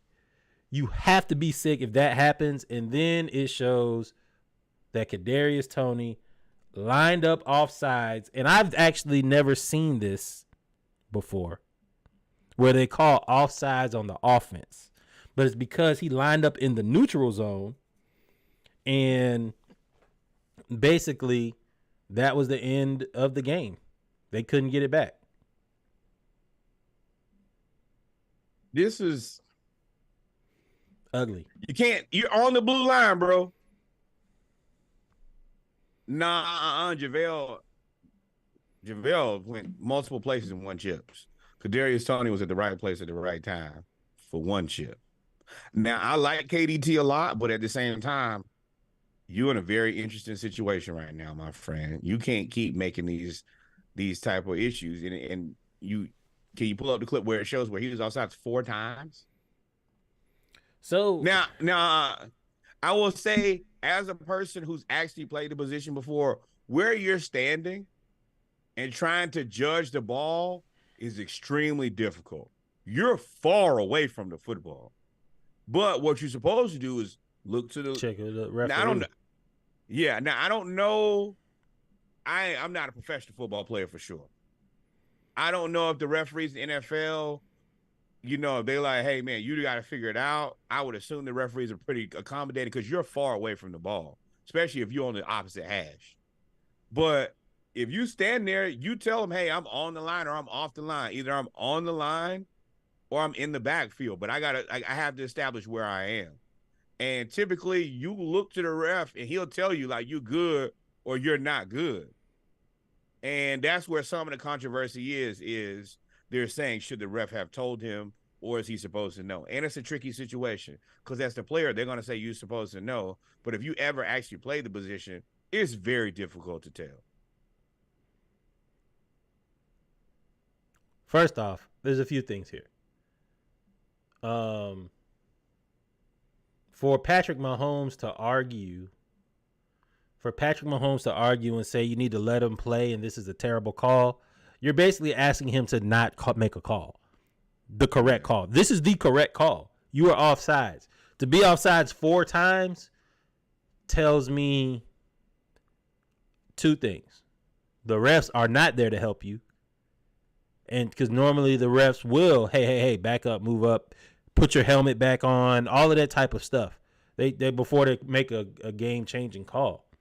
But that tells me that Kadarius Toney didn't check with the ref every time. True. The problem is the refs didn't call this 4 times in the game. Yeah. They only called it once. So you now set precedent. So, and that's why Patrick Mahomes is upset, and that's his argument. Like, you didn't call this all game. You didn't tell him to move back. You didn't tell him to move forward. He's offsides. He nothing. Could have been like, all right, well, I tried to let y'all make it. I mean, it's so tricky because you got to, until you're out there in that situation, it's difficult. I see so many people like, hey, how do you not know where you're at? Well, you go stand 30 yards away and tell me if you can see. Mind you, there are people standing right there, and you don't have a ton of time to get set and get ready. Yeah, I just feel like the refs dropped the ball because they didn't allow him. They didn't tell him. If you would have told him, hey, and they made this call all the time, then yeah, but you can't. And this is where I get it. They said that there's no warning required, but this makes it look like point shaving because you didn't make this call all through the game.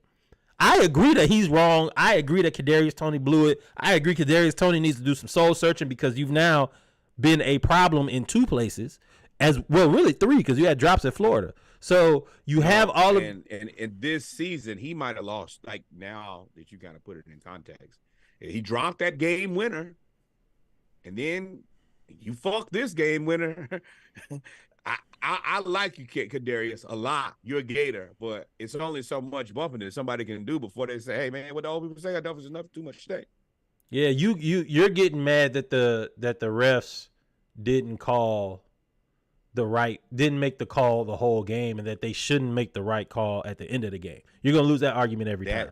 Yeah, you just got to shut up. But when it comes to this game, Kadarius Toney, you got to figure it out, man, because this was a hell of a game. And then at the end, just to say, pulling a D forward. Yeah, ooh, sneaky be coming with them historical jabs. Woo. At the press conference, the ceiling fell while they were doing the press conference. That's how much this season is falling apart for the Chiefs right now. They just happen to be in a terrible division. They're only 1 game above the Broncos. Boy, he got out of there. You saw Chris Jones leave? He left immediately. He's probably. Oh, that's a sign. I don't have to stay here no longer. If the ceiling is the roof, I'm out. That's all I was waiting. Anytime I can find any excuse. Oh, I mean, just like everybody else work. Oh, the system down. All right, well, I'm gonna go to get something to eat.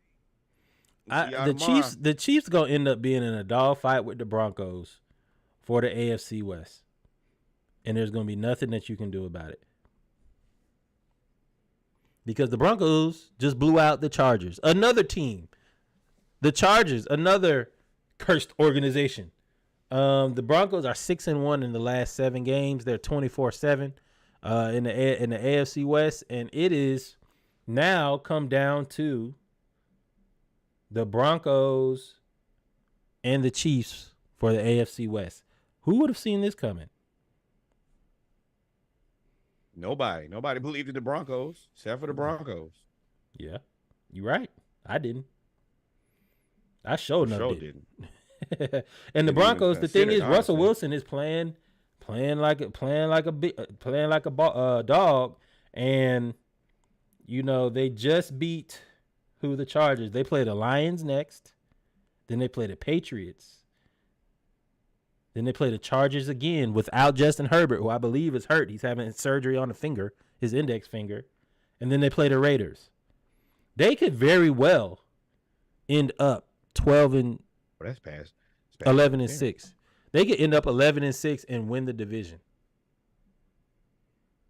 This year, defense is making it where nobody getting blown out for the most part. These defenses have figured something out this season. In an offensive league, for the defenses to be standing up like this is kind of amazing. Look, Tennessee, the Dolphins. They're in a dogfight with the Dolphins, right? I mean, with Tennessee right now. Mm-hmm. The evolution of defense is for real. The evolution of defense is real. Go ahead.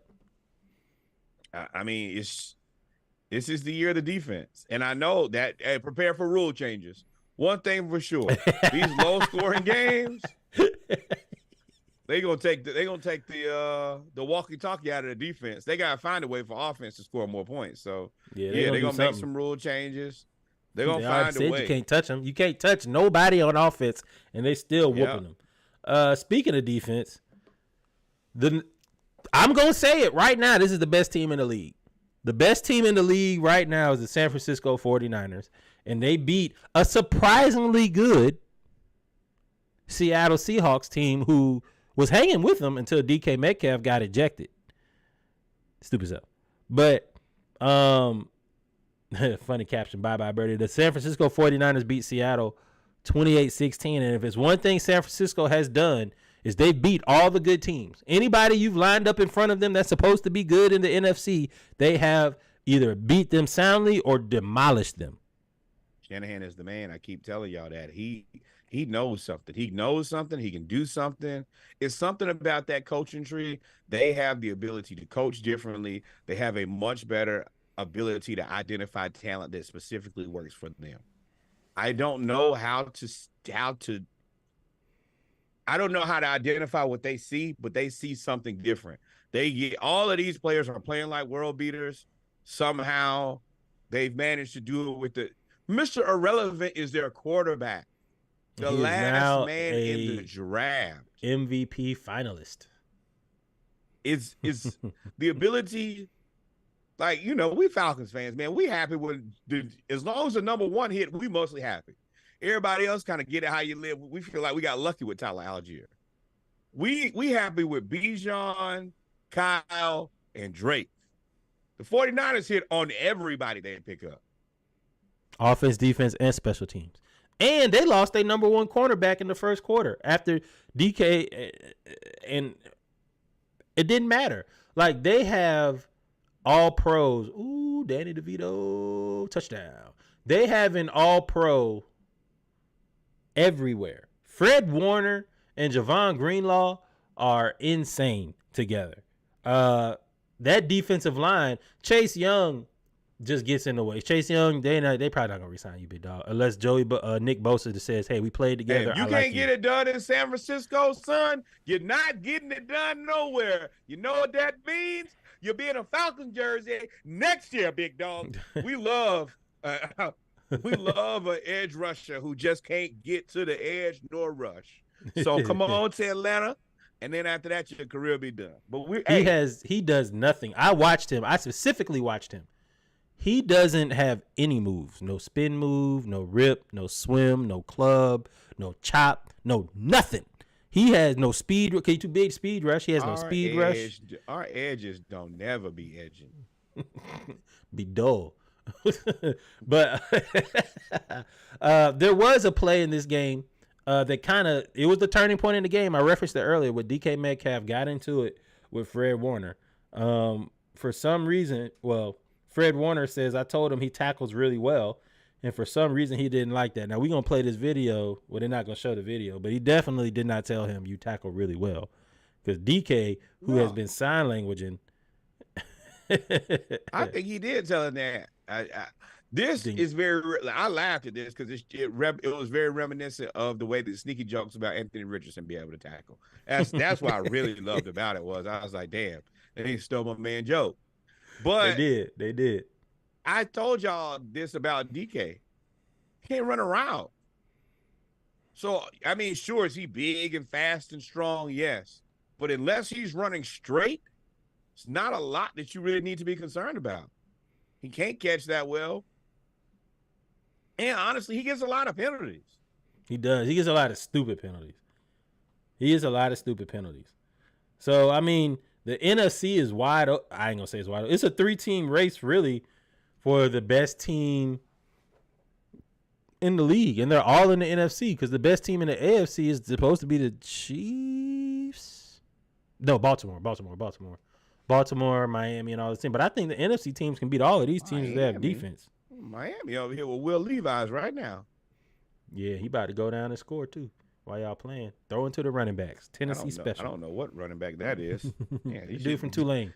There, here you should have took your ass to the Dallas. Took Cowboys. Your ass Anyway.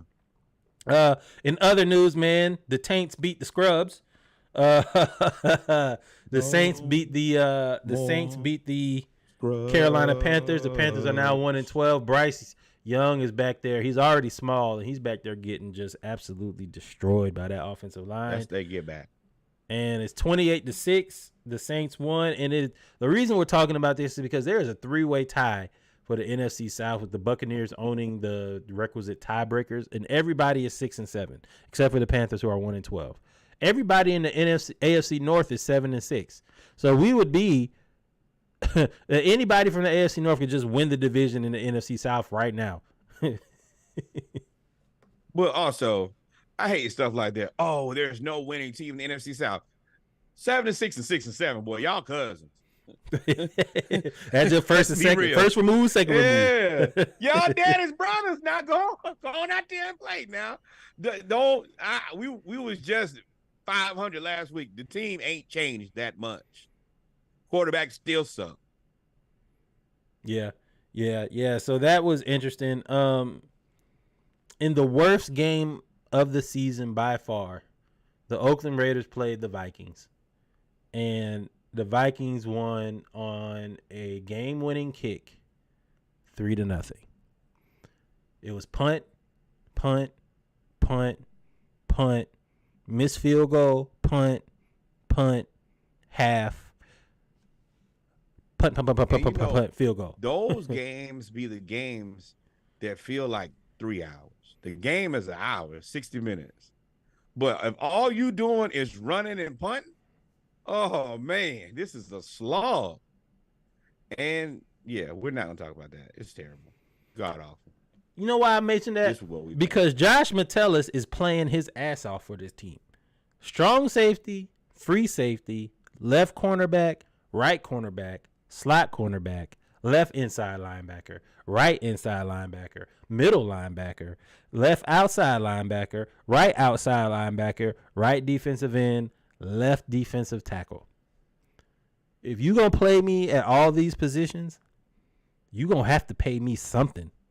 I need to get paid something more than just one position. There's no way. And then in a 3, can you imagine playing all these positions in a 3-0 game? Offense, no, this is this so season. mad. This is this I know, season. but still, I know it's this season, but it's not like he was permanent at one. I guarantee you, he played strong, free, and linebacker. I have a couple questions. I've been in enough football practices to know. All right, individual defense. What position group you want me with, Coach? I play tackle.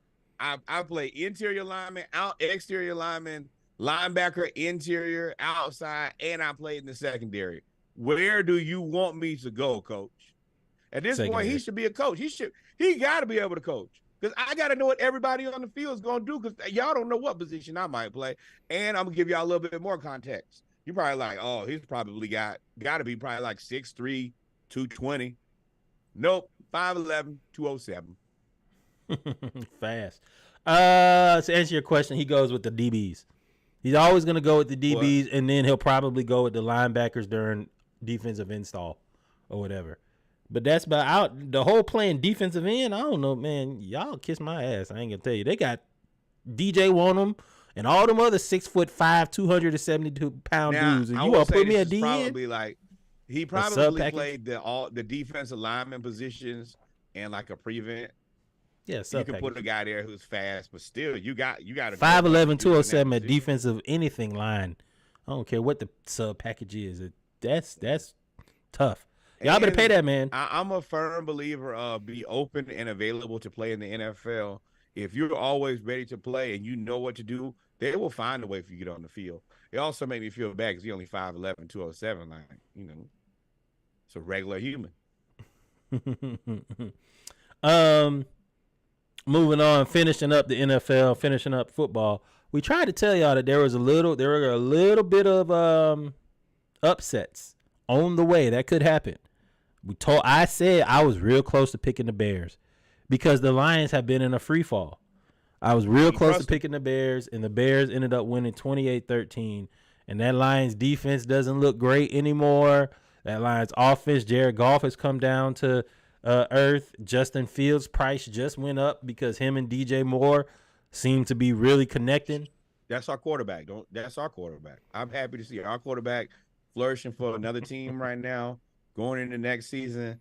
I'm excited to see Justin Fields as an Atlanta Falcon. I think that he provides us with a lot of escapability and opportunity to really watch his offense flourish. I'm going to just keep talking positively about quarterbacks on our team until one appears. The Bears have a lot of money, a lot of draft picks. Remember, they got 2 lottery picks now, essentially. They're going to have like the number 2 pick overall, I believe. Would you like 3?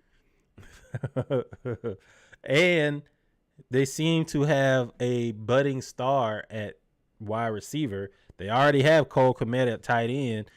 They gotta get a running back, and they gotta get they got some filler pieces to fill in. But the Bears are set up pretty well to make a worst of first. Would you be interested in the number 17 pick? Because that's what we're gonna have if we win this division. Boy, I'm gonna tell you, the Atlanta Falcons will love nothing more than to give you that 17 pick for Justin Fields. I love to see them do that for you. Yep. Let help us help you be the Bears that you know how to be. Then you could draft Drake May. You could draft J.J. McCarthy. You could draft Bo Nix. And then you could hoard all of the mediocre quarterbacks who will never amount to anything. You could have them there together. You have a little pizza party every Friday. Your quarterback room can look at each other and be like, "Oh, we the Spider-Man meme." So yeah, let us help you create a collection of quarterbacks who are not going to win games. Yep. So the NFC is game of upsets, more upsets. Now, Joe Flacco is really more of the story in this win than the Jaguars losing. Trevor Lawrence, we saw him. We saw him he has a severe high ankle sprain. All of that stuff came into the game. And you're going against this Browns defense. To put up 27 points against this Browns defense is a feat in itself. But to give up 31 points to this Browns offense and Joe Flacco, whew. Hey, I'm going to tell y'all something right now. AFC North is a dogfight. I'm going to tell you something right now.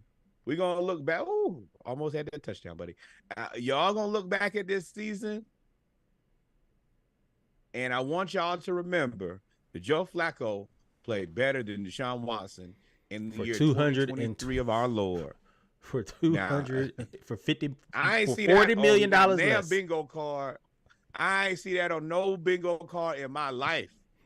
That Deshaun Watson and Flacco would play football at the same time, and Flacco would be the better football player.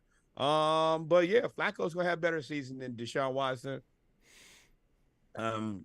Prayerfully and thankfully happy that we did not sign Deshaun Watson. And Cleveland, hey, tell me what that cap hit looks like. Been there. Been there.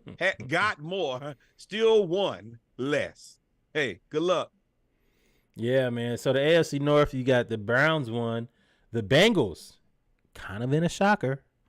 34-14 over the Colts. We were just talking about Gardner Minshew and the Colts. We was talking about, was it Browning was the quarterback for the Bengals? Yes, sir. He gonna sham it. He got the Gardner Minshew. I can smell it on him. He gonna sham himself into a job next year too. Jake Browning, 18-24, 275 yards, 2 touchdowns, 1 interception, no sacks. Let me tell. Oh, He also had a rushing touchdown. Oh, yeah. Oh, yeah. All y'all at the end, at the end of this season, I'm going to tell you, if you're not looking for Gardner Minshew, honestly, I think Josh Dobbs in the right situation and Jake Browning. Oh, Raiders, just get one of them. Get one of them Josh for sure. Dobbs. Oh, 49ers. I mean, not 49ers. Yeah, 49ers. Y'all should get one of them too. You never know. You might need a quarterback. And I know you could make one of these guys. Nah, 49ers, y'all need to go ahead and stick with Mr. Irrelevant. Y'all tried to go that route before and traded all them picks and it didn't work out. God, dog. You forgot about You Trey know Lance. Man, Brock Purdy did to Trey Lance what Kyler Murray did to Josh Rosen. Mm-hmm. He put that man on a milk carton. Who?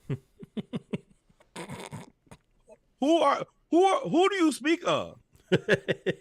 You forgot all about it. I've never heard of a guy named And Trey he's Lance. in Dallas. The quiet thing is he's in Dallas, the most media frenzied team of all time. And you ain't heard of people. You know how good you have to be to silence a quarterback that was paid, which cost 3 first-round picks and then traded to Dallas.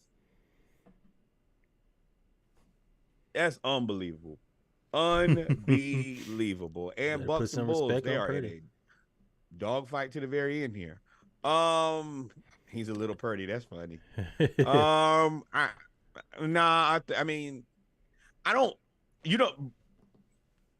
Brock Purdy is Bill Belichick with Tom Brady. I don't know how good he is, honestly. Shit, it looked good. It's working. But at the end of the day, do I really believe in Brock Purdy? Do I think that Brock Purdy is good on the Raiders? Oh, no, I surely don't. Not even close. But I think Shanahan is the football maker. Yeah, I think Brock Purdy. Shanahan is the football maker. I think McVay, they're going to make players. Purdy just makes the right decisions. I'll watch that game too. He didn't make everybody's always good. You're always with a Shanahan offense. Somebody is always going to be open. You just have to find the window in the timing. And he gets it 100%. Every single time. They got Debo Samuel said he scored on that time. He scored against Jamal Adams. He said, I didn't even think I was getting the ball until I looked back and I was like, oh, he threw it. He threw it. Oh, he really threw it. And he was like, oh, let me go get it. And scored a touchdown. So will Purdy be good on the Falcons? No. I think he would be better than Ritter. Better than what we got. Yeah, he'd be better than what we got, but wouldn't be good. Oh shit! And then shock himself. And then to wrap up the AFC North, in a dogfight, another game that I was like, hey, this could go either way. The Ravens beat the Rams. Puka Nacua out there playing in the rain with no gloves. Playing out of his mind. Cooper Kupp playing out of his mind. BYU. I played in Utah, boy. They barely let us wear gloves. I played in snow with no gloves. I'm sacrilegious. No, that's not a joke. My bad. If you didn't get the joke, you didn't get the double entendre.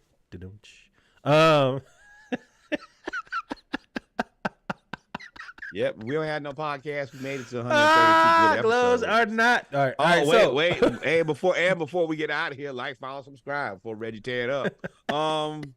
But yeah, so the Ravens play well. 37 points. The Ravens offense seems to be starting to click. I don't know what game you're watching. Vito just chucked him one down there to a receiver whose name I don't know. You play for the Giants. Assume I don't know your name. Sterling Shepard, is that you? Oh no, not Sterling Shepard for real. You name it could be Plexico as far as I'm concerned. Down there, I don't know who that man is. Number 17 on a flea flicker. On the video games, we call that the player. The player. But anyway, let's stay on topic. Your family is very proud of you, sir. The Ravens ended up beating the Rams 37-31, and they are back atop the AFC, I believe. Zay Flowers had a good game. Odell Beckham caught a touchdown while running the wrong route. And I will say this Ravens defense, though, I think you said Kyle Hamilton had a sprained knee. I'm interested to see when he got hurt because 31 points, they don't normally allow this many points. Yeah, they're dealing with some injuries. The defense is supposed to be better than this. But so, hey, I mean, it's like, to me, it's okay. Sometimes the defense can't be there every game. The defense has been pretty solid, but you're right. In this case, they just didn't have it, but that's the reason you have a quarterback like Lamar. Also, DeMar DeRozan just sent this Bulls-Bucks game into overtime. The Bulls are better without Zach LaVine. I'm sorry, he's finna be traded. As soon as he's healthy, he is traded. Little tryout. They about to trade, but they ain't gonna trade one. They gonna trade them all. No, they're not. They're gonna trade Zach LaVine because the team plays. It's like it looks like they don't like him. I'm not surprised. And then finally, our last game in football, the upset of upsets. Zach Wilson apparently told DJ Reed in the locker room before the game that he asked him, are you nervous about getting the start playing against the Texans? And for the first time, his response was, well, hell, what's the worst that can happen? I get benched again. I've been benched twice and demoted to third string. And then y'all cut the dude that y'all promoted above me. Like, I'm not going to have this job next year. I'm not going to be here. And I'm about to get fired. My days are numbered. Touchdown. My time here is dwindling. I hate to tell you, it don't matter. Whatever y'all want to do, these people going to keep handing me these paychecks. I'm going to take them until I can't get them no more. But let me tell you, it ain't going to last long. No matter what we do going forward, I'm not going to be on this team next year. The team hates me. My coach said he can't even justify why he's starting me. He just doing it. And let me tell y'all, the Jets about to spend all they free little money on the offensive line. Ain't going to be enough money left for anybody named Zachary Wilson. But they ended up, when he said, money left? You've been stealing from them people since you got that job. It's about time. It's over. It's over. But it's for sure over. He said, I don't care. I don't care. And they ended up winning against the Texans 30-6, and the Texans were a hot team. Now I will say, CJ Stroud went out the game. They hit CJ Stroud, and his head hit that turf, which everybody says they hate that turf anyway. That's where Aaron Rodgers tore his Achilles. That's where everybody gets hurt, on the Jets turf in the Meadowlands. Jets Giants turf. So the Jets defense and Robert Saleh, he has them. That defense has made mediocre out of everybody. And y'all still lost to Desmond Ridder. But anyway, y'all won 30-6. The Jets won 30-6, and they are still mathematically in the playoff hunt. Or Aaron Rodgers still gonna try to come back. Yeah, you're right. There only been two teams that were eliminated. Patriots. No, is it the Patriots that have been eliminated? And definitely the Panthers. Yeah, they're like 2-. That's why I was so crazy that they beat the Steelers, because they're like 2-8. Like 2-9. Look at the Steelers. The Steelers been stealing. Yeah, that's what happens. The Steelers and the Falcons, when you hit your wagon to the wrong quarterback. But, ladies and gentlemen, we come to the end of the football segment of episode 132 of the SplashCast, the Around the League edition, Monday Night Raw. We appreciate y'all for tuning in. We'll be back in about 30 seconds to a minute. Listen to the SplashCast 36-pack. We'll be back with our hoop segment. Always remember, do what, Norwood? Like, follow, subscribe. Tell a friend. See you soon. Tell a friend. See you soon. We'll be right back. Y'all stay tuned. I'm going to play that Drake again. I don't care. I don't know with my girls. I saw Shayla and stuff, and maybe we had too much tequila. Actually, yeah, we definitely had too much tequila, because I don't know why I'm even playing on your phone right now. I'm gonna just block you. Bye. If these diamonds in my head can't weigh me down, what makes you think you could weigh me down? Stop it right now. Friends were pessimistic about our love. Heard they tight now. We both know they're miserable at home. Fuck them all. If this rollie on my wrist can't weigh me down, what makes you think you could weigh me down? Stop it right now. Friends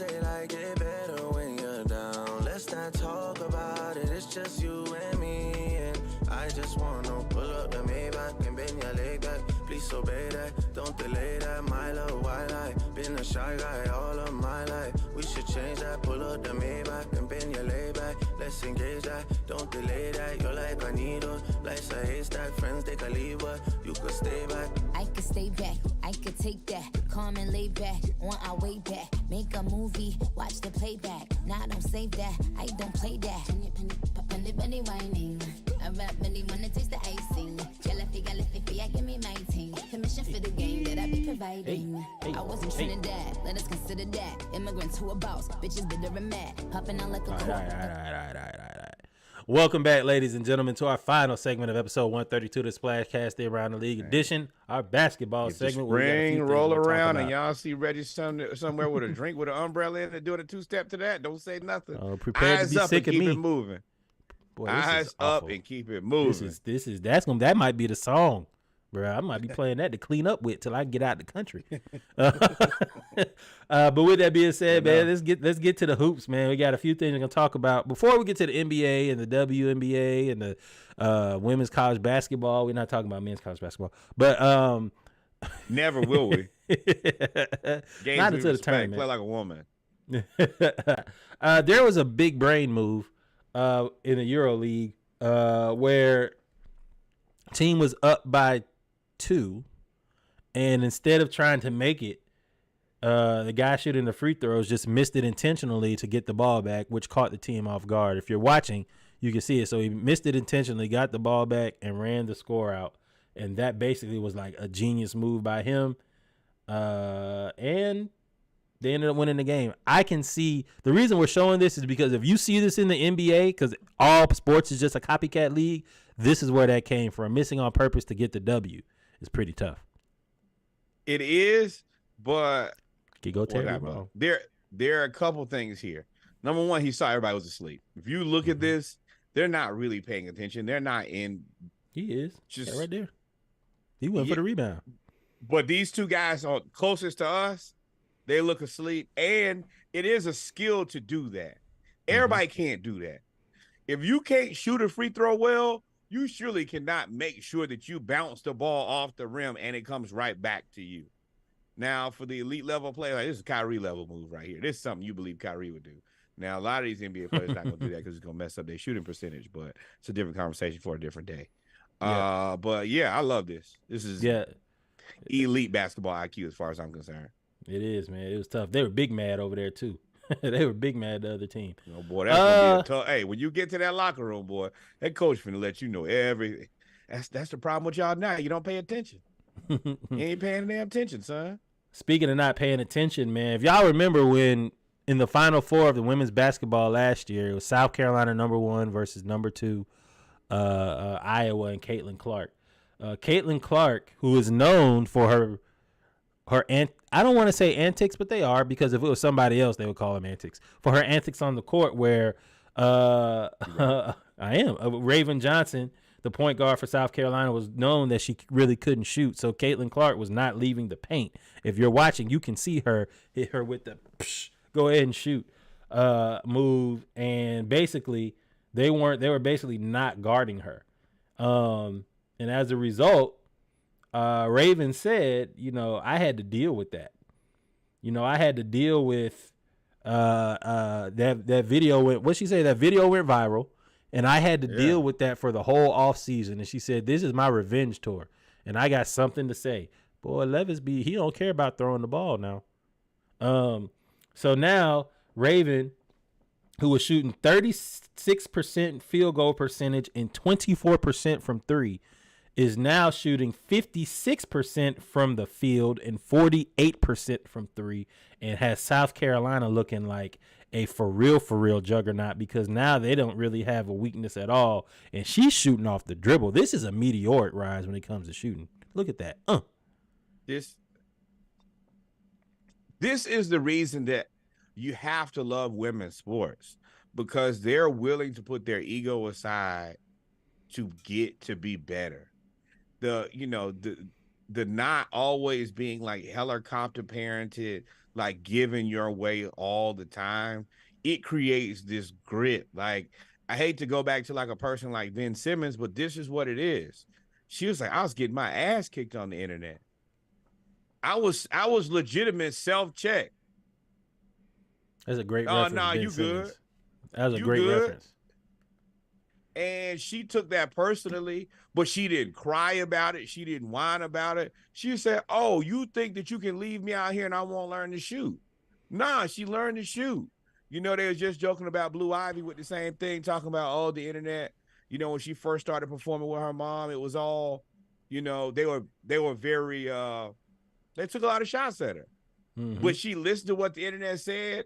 She wasn't a chump about it and grew from it. Same thing with her, man. I appreciate and like this stuff way more than these entitled athletes whose game never changes. You never get any better. You just stay who you are forever.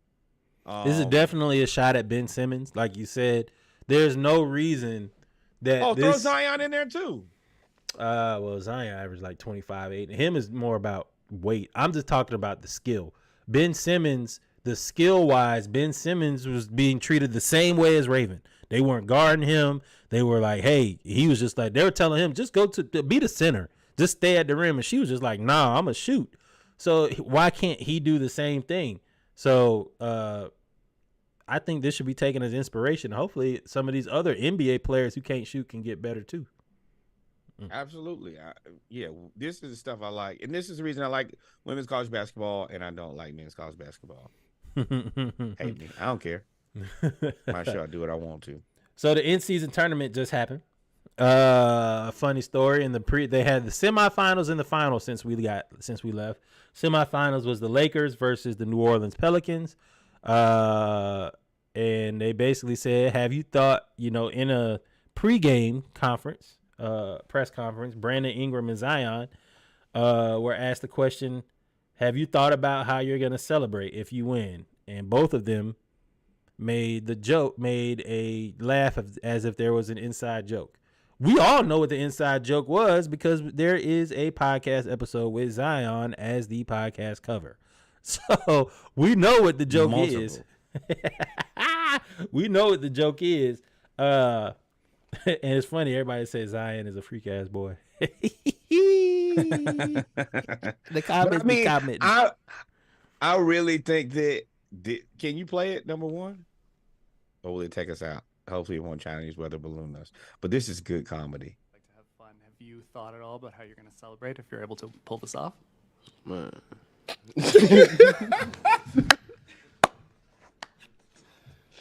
Nah, we ain't thought about it, but I know it's going to be a good time. Yo. Yes, sir. This looks Zion like said, a yes, sir. This looks like DVD BET movie, Vices, where you have the two Divx. friends who You have remember the different Divx? vices. You had to play it on Divx because you couldn't play it on with no DVD Yes. player. Exactly. And yeah, you have two friends, they have their vices, and then they just happen to be professional athletes. I could write this in like an hour and a half. Man, I could write it in 30 minutes with ChatGPT. And yeah, this is the movie that I want to see. If you think Zion ain't already got the script wrote, we done seen Act 1 and 2 already. We know what Act 3 and 4 about That's to a be. whole different type of movie. No. Mine is not for mature audiences only. Oh my goodness, he hit circle on you, my boy. But yeah, mine is maybe like somewhere between PG-13 and maybe rated R. Nah, but what the movies that man makes are for adult audiences only. And whatever happened to her? Since we talking about that, where did she go? Who? I can't Google that on my phone. But who? Was she silenced? Who you talking about? The Mills. See, the Mills. Eminem. Yeah. Y'all see what Reggie did right there. Oh, who you talking about to just disappear after tearing up the world and Twitter and the NBA for a solid week and a half? Well, they silenced her. They were talking about legal action. And they sent her paperwork and she was like, I will not be silenced by the paperwork. And then she got silenced. They said, you going to have to, nope, not going to make that joke. Not going to, God, that baby joke should be due by now, right? She should be. If you break that silence contract, it's going to put a whole lot of extra work in. She was pregnant. The last words that we heard from her was, "I'm pregnant." That baby got about 36 months now. Who believed y'all? If you're pregnant with Zion, baby, ain't no way you can hide that. Shit. All right. In-season tournament, Lakers. Rich just dead up. Zion, 400 pounds. They still, Stephen A, as Sneaky said, as Kev said, Stephen A said the chefs in New Orleans love Zion because he will always eat at the table. I remember there being a gentleman who told y'all that a 6'5", 275-pound point guard a small forward doesn't make sense. Here we are, umpteen years later, and it still doesn't make sense. So the Lakers won the first ever in-season tournament by defeating the Pacers. Rui Hachimura up there looking like Batman. If you can see this, graphic, a lot of these players, the smaller players on the graphic, are your two-way players. The Lakers and a lot of the teams in the in-season tournament that made it to the knockout stages, brought their two-way players, contract players up so that they could get the earnings. I think we talked about it before, how the difference between hustling in the G League and making it to the league can get you from $37,000 to millions. Well, some of these guys are going to make $50,000 and now they have a $500,000. And the Lakers won it, and they are actually going to hang up a special in-season banner to commemorate winning the inaugural in-season tournament. Hey man, I believe in it. I believe in it like I believe in the Washington football team stuff. Hang that banner up. You don't know how long it's gonna last. At any point, they could take it away. You might be the only in-season tournament winner. You might only be 3 or 4, and then it might not ever happen again. Boy, they missed that field goal. So yeah. Now I will say it's tricky. This is probably the worst case scenario for the in-season tournament. We got really good basketball. I think that it looked to be very legitimate. But you know that the Lakers are they're a high media team. The Lakers don't end up looking like anything in the end of the season. This is going to be an issue because this is going to become a joke. Yep. And a LeBron. I was about to say this is the only risk you run of this being a joke if the Lakers just, for any reason, like if AD falls apart. Look, they're gonna joke you out of the room about winning a championship and then AD not making it to the end of the season. At least y'all won one championship, right? Like there's just these jokes are gonna write themselves. LeBron became the first in-season tournament MVP. He said he was talking to Rich Paul, his agent, and basically they said, you've done a lot of things, but you've never been the first to do something. In terms of the first to win something. So. He's never been to a Final Four, which is why LeBron apparently was taking this like real serious because this was his Final Four. And he ended up winning the MVP. Of course, they got all these highlights of him. He played really well. I hate that the league banned them black jerseys though. They should have won in the black jersey. So shout out to the Lakers. Shout out to LeBron. I don't know what this means though, other than you won 500. I don't know if I hang a banner for this. That's basically what I'm getting to. I don't know if I hang a banner for this. You gotta finish the drill here. And yeah, I do think that this will probably end up being the LeBron James in-season tournament MVP trophy. Mm-hmm. I think that's going to be his trophy, which kind of. I don't know. I mean, I kind of like it because you have a trophy named after you, but it's like for the championship, that's not really a championship too. Yeah. I did like Tyrese Halliburton's offer about it because some people still didn't take it seriously. And he said some people still don't believe that it's a relevant tournament other than for the money for the players to get them to play. It's like a money grab. And he said, okay, why don't you make the winner of the tournament get an automatic playoff spot? Now that was interesting because more than likely, unless a team, there's no team that's not going to be in the playoff run, is not going to win the in-season tournament. Like Washington was never going to win the in-season tournament. Not this year. Correct. San Antonio. What's the other teams that's 1-42? Washington, San Antonio, and the Pistons. The Pistons 1-49. You won't have to worry about them winning to get an automatic playoff berth because they're awful. So, I mean, I get it when you say that. I just don't know where the seeding would happen.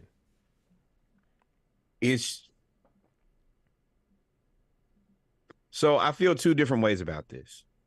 First way that I feel is I don't think that you should be able to get into the playoffs for having a good half a season. But if you really look at it, realistically, if you win the play-in tournament, you're probably going to the playoffs anyway.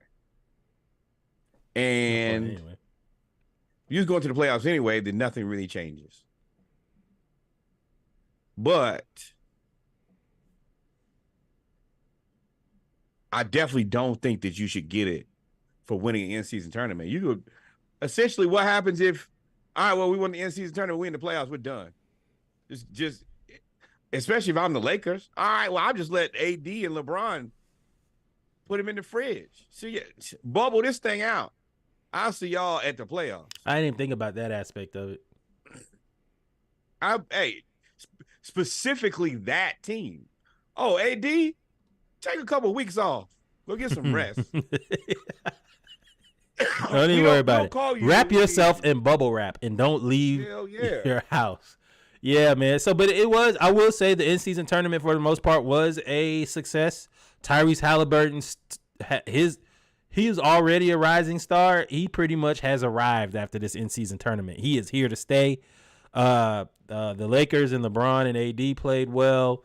I really don't remember anybody else the Pelicans played okay. They're getting healthy. All of the games were good. Minus the Bucks beat the hell out of the Knicks. But like I had a bunch of people be upset, like, oh, I hate this in-season tournament. I was like, well, you got good basketball when you typically. That was the point of it, because you were gonna get people sitting out anyway. So exactly. So you achieved that. Now was ever like the Knicks just played the Bucks, but the Bucks didn't miss a shot.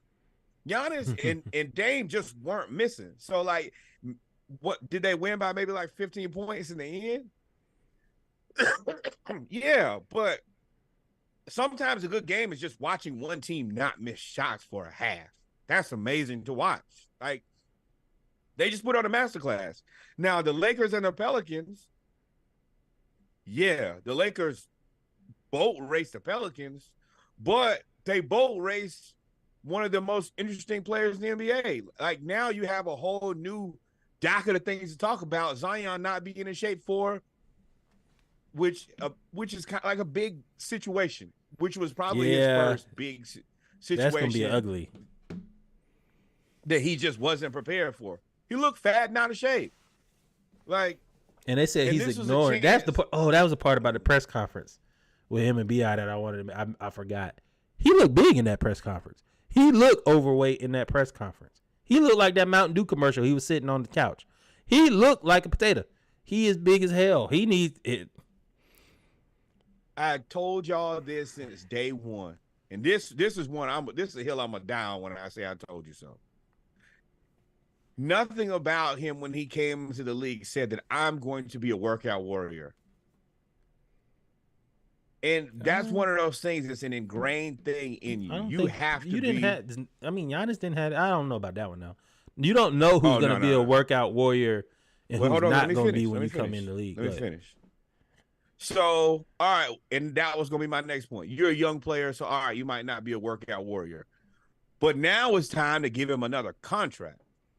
And at least you should, by the time that it's time for me to give you this big brick of money, you should now take this thing serious and be like, all right, I'm going to get in shape like Giannis did. Okay, I need to be stronger. I need to be bigger. I need to be more physical. So it clicked for him. I turned it on. I invested in my body. Now look at me. Zion got his money. Y'all paid him and didn't make him get in shape first.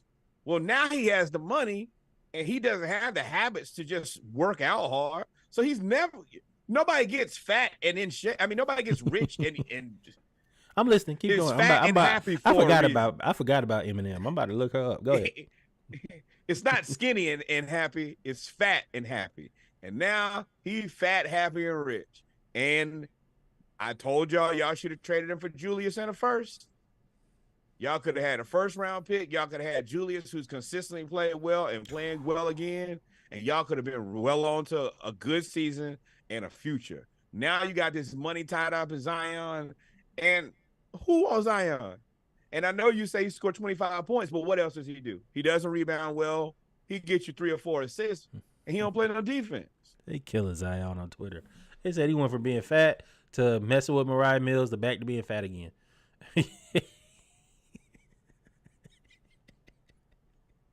His wife, his lady pregnant. What you expect? You know how that go. It is what it is. But I will say overall, his money can buy fitness. I will say overall that have you been to Instagram? Not him, but all. I would say the in-season tournament was a success for real. It definitely was a success. After the in-season tournament, you still had other basketball, and for the first time, we saw Jaylen Brown in the Celtics get ejected playing against the Knicks in the fourth quarter because he said that wasn't a foul. And of course, there's always been a lot of jaw jacking back and forth between players and referees. He's basically arguing his point. And the thing about Jaylen Brown is he never ever gets out of character. He never ever loses. He's not the one to go at the refs and lose it like that. He went on to say, I always thought my first career ejection would be something a little more exciting, guys tossing up, throwing to the ground, fighting or something, not over some over emotional ref who had a bad day.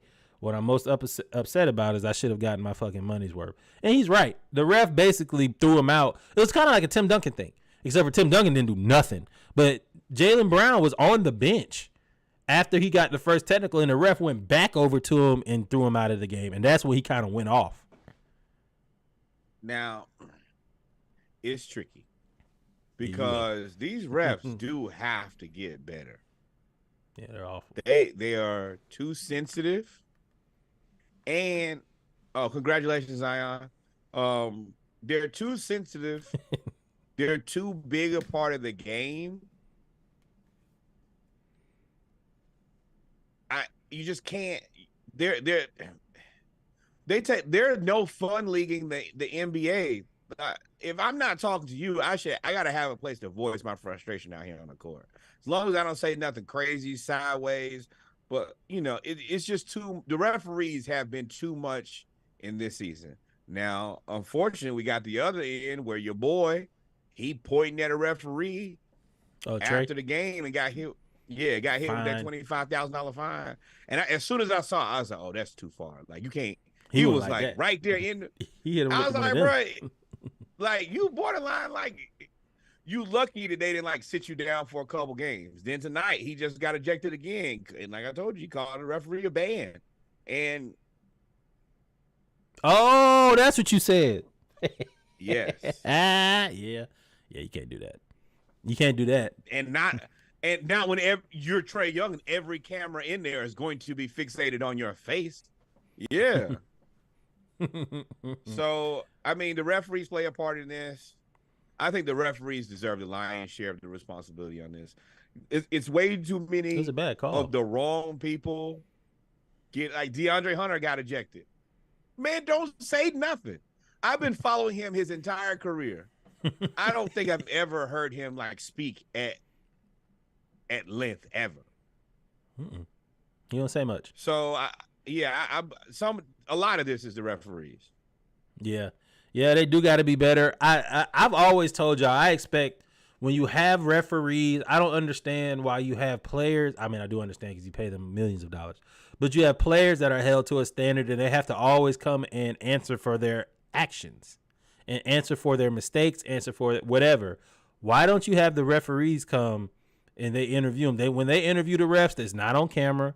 It's not about speaking. They get a quote from them, and they get a quote from them, and the refs be like, "Well, this is the rule," and they broke the rule. And then you be like, "Well, why didn't you call like Kadarius Toney? Why didn't you call the other 4 times?" I can't speak to that. And it's like, well, and you don't have to. Refs never have to answer for their mistakes, and I think that's where the game should evolve to next. If you make the refs answer for their mistakes, I guarantee you the referee will get better. Guarantee you, umpire, referee, and judge, and whatever you want to call them, in every sport, that will get better when they have to explain their mess up. the referees just have had too big of a spot this year. You got the whole Scott Foster, Chris Paul thing. Like you're there in the same way that the field is there or the ball is there. Like you're supposed to be an extension of the game. You're not supposed to be the focus of a game. And to me, the You're referees supposed to be invisible. Refs are supposed to be invisible. Yep. And they're too visible. Way too visible. Yep. All right. But yeah, Last topic. We're gonna ask a question. It started off in the world. Shout out to our channel. You need to join. We're gonna start an Instagram channel called The World because there's a lot of people that want to join. Where we have our discussions. Y'all are our pre-production group. Most improved player in the NBA right now it's Tyrese Maxey. Number 2 is Halliburton. 3 is Sengun. 4 is Scotty Barnes. 5 is Jalen Johnson from the Hawks. I said I would pick Jalen Johnson when I'm a homer, but I don't know. I mean, to me, Maxey and Halliburton were already established players. To me, like especially Halliburton. Like y'all were talking about Halliburton last year, so I mean, I guess it's probably I know it's most improved in terms of stats, and I know that Tyrese Maxey because James Harden is out of there and he is the number 2 option. And they ain't really got no other option. He is playing out of this world. And, of course, Alfred Sengun just keeps getting better every year. That's Norwood's guy. He's been saying it. We are not throwing in Jalen Suggs, Sneaky. We are not throwing in Jalen Suggs. Not to this one. He hooping though.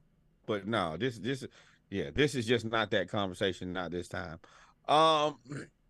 I think that you got to put Halliburton there, and the reason, and you're right, he was really good last season. He's been good since he's been in the NBA, but he's now in a place. I mean, he has so many 13 assist games, 0 turnovers. Yeah, that's the thing that's crazy with him, and I think that's where it's hard to argue against it. It's hard to be plus 15 every game in the assist column. That's like being plus 30 every game. Every game. Your turnover, 13 assists, no turnovers alone. I don't care if you score no points, puts you in the elite category.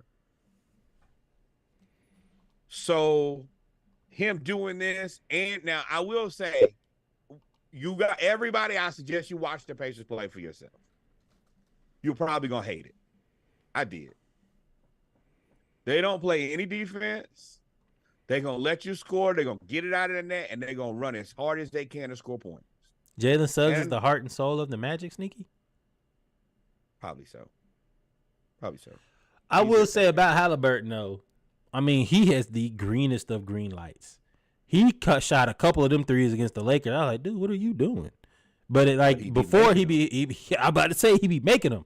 But when he miss them, he be missing bad. But, I mean, 15 assists, 13 assists, 12 assists, 1 turnover, 0 turnovers. Like, at that point, it's almost like you can't stop me. There's nothing that you can do. The Lakers did, though. Lakers, hey, I'm going to say this, too, and you're going to hate it because we gave them chance after chance. But the player that we're missing, the player that we need is a Cam Reddish-type player, a wing defensive player. And I think Cam has accepted his role with the Lakers. But putting Cam in there, Jared Vanderbilt on Halliburton really bothered the Pacers. What are you doing? I'm looking at Saquon. The turf monster tackled him. Now I'm wondering if they're going to say that since nobody touched him, that this might be a fumble. We shall see. But I love Cam Reddish. You know, I told y'all, 2K22, he is the best player on the game as far as I'm concerned. But one thing about Cam is we gave him, like you said, we've given him every opportunity with the Hawks. He's been given multiple opportunities. He will play good in spots because he's a 6'8" wing who can dribble a little bit, who can shoot a little bit, who can play defense. But he never gets into a place where he can be a consistent running. I mean, excuse me, I'm looking at Saquon. Where he can be a consistent NBA starter. I'm happy for him, and I hope that the Lakers provide him with that opportunity. But I think that Rui is a better basketball player. I'd rather have Rui at the 3 than Cam Reddish. I just don't trust him. I've watched him his whole career, and I constantly seen him disappear, like fade to black. That's a fumble. Wow, they better lose this game because of that. Yep. But ladies and gentlemen, we come to the end of we've come to the end of episode 132 of the SplashCast. The Around the League edition, Monday Night Raw. We had the pregame. We talked about HBCU news around the culture, football, and basketball. Nora, if we didn't miss anything, take us out. Take us out. That's his third career fumble ever. Mm-hmm. That's kind of wild. Saquon been in the league a long time, man. To have now he sat out a bunch of years, but still 3 fumbles is shit. Some folks had 3 fumbles in a game. And somehow the Titans and the Dolphins are still in a dogfight. But of course, thank you guys for rocking with us again on this Monday Night Raw. We are counting down the end. We're getting closer to the end of college football. I mean, the end of pro football. We will be picking bowl games this weekend, I think. We start. So yeah, we'll do that this weekend. Basketball is starting to warm up here. We're gonna see. I think we're gonna start seeing trades here pretty soon, as teams decide what they're gonna do as we made it through the first quarter of the season. So number one. More black baseball. Number 2, more black cowboys and cowgirls. And number 3, the one that really matters the most, historically black college university that your cousin went to, your auntie went to, you went to, the person who used to laugh and kiki in the back of church. Send some money over there. Historically black college university in your neighborhood, the one that you go to for step shows, homecoming, just to kick it, to be around your people.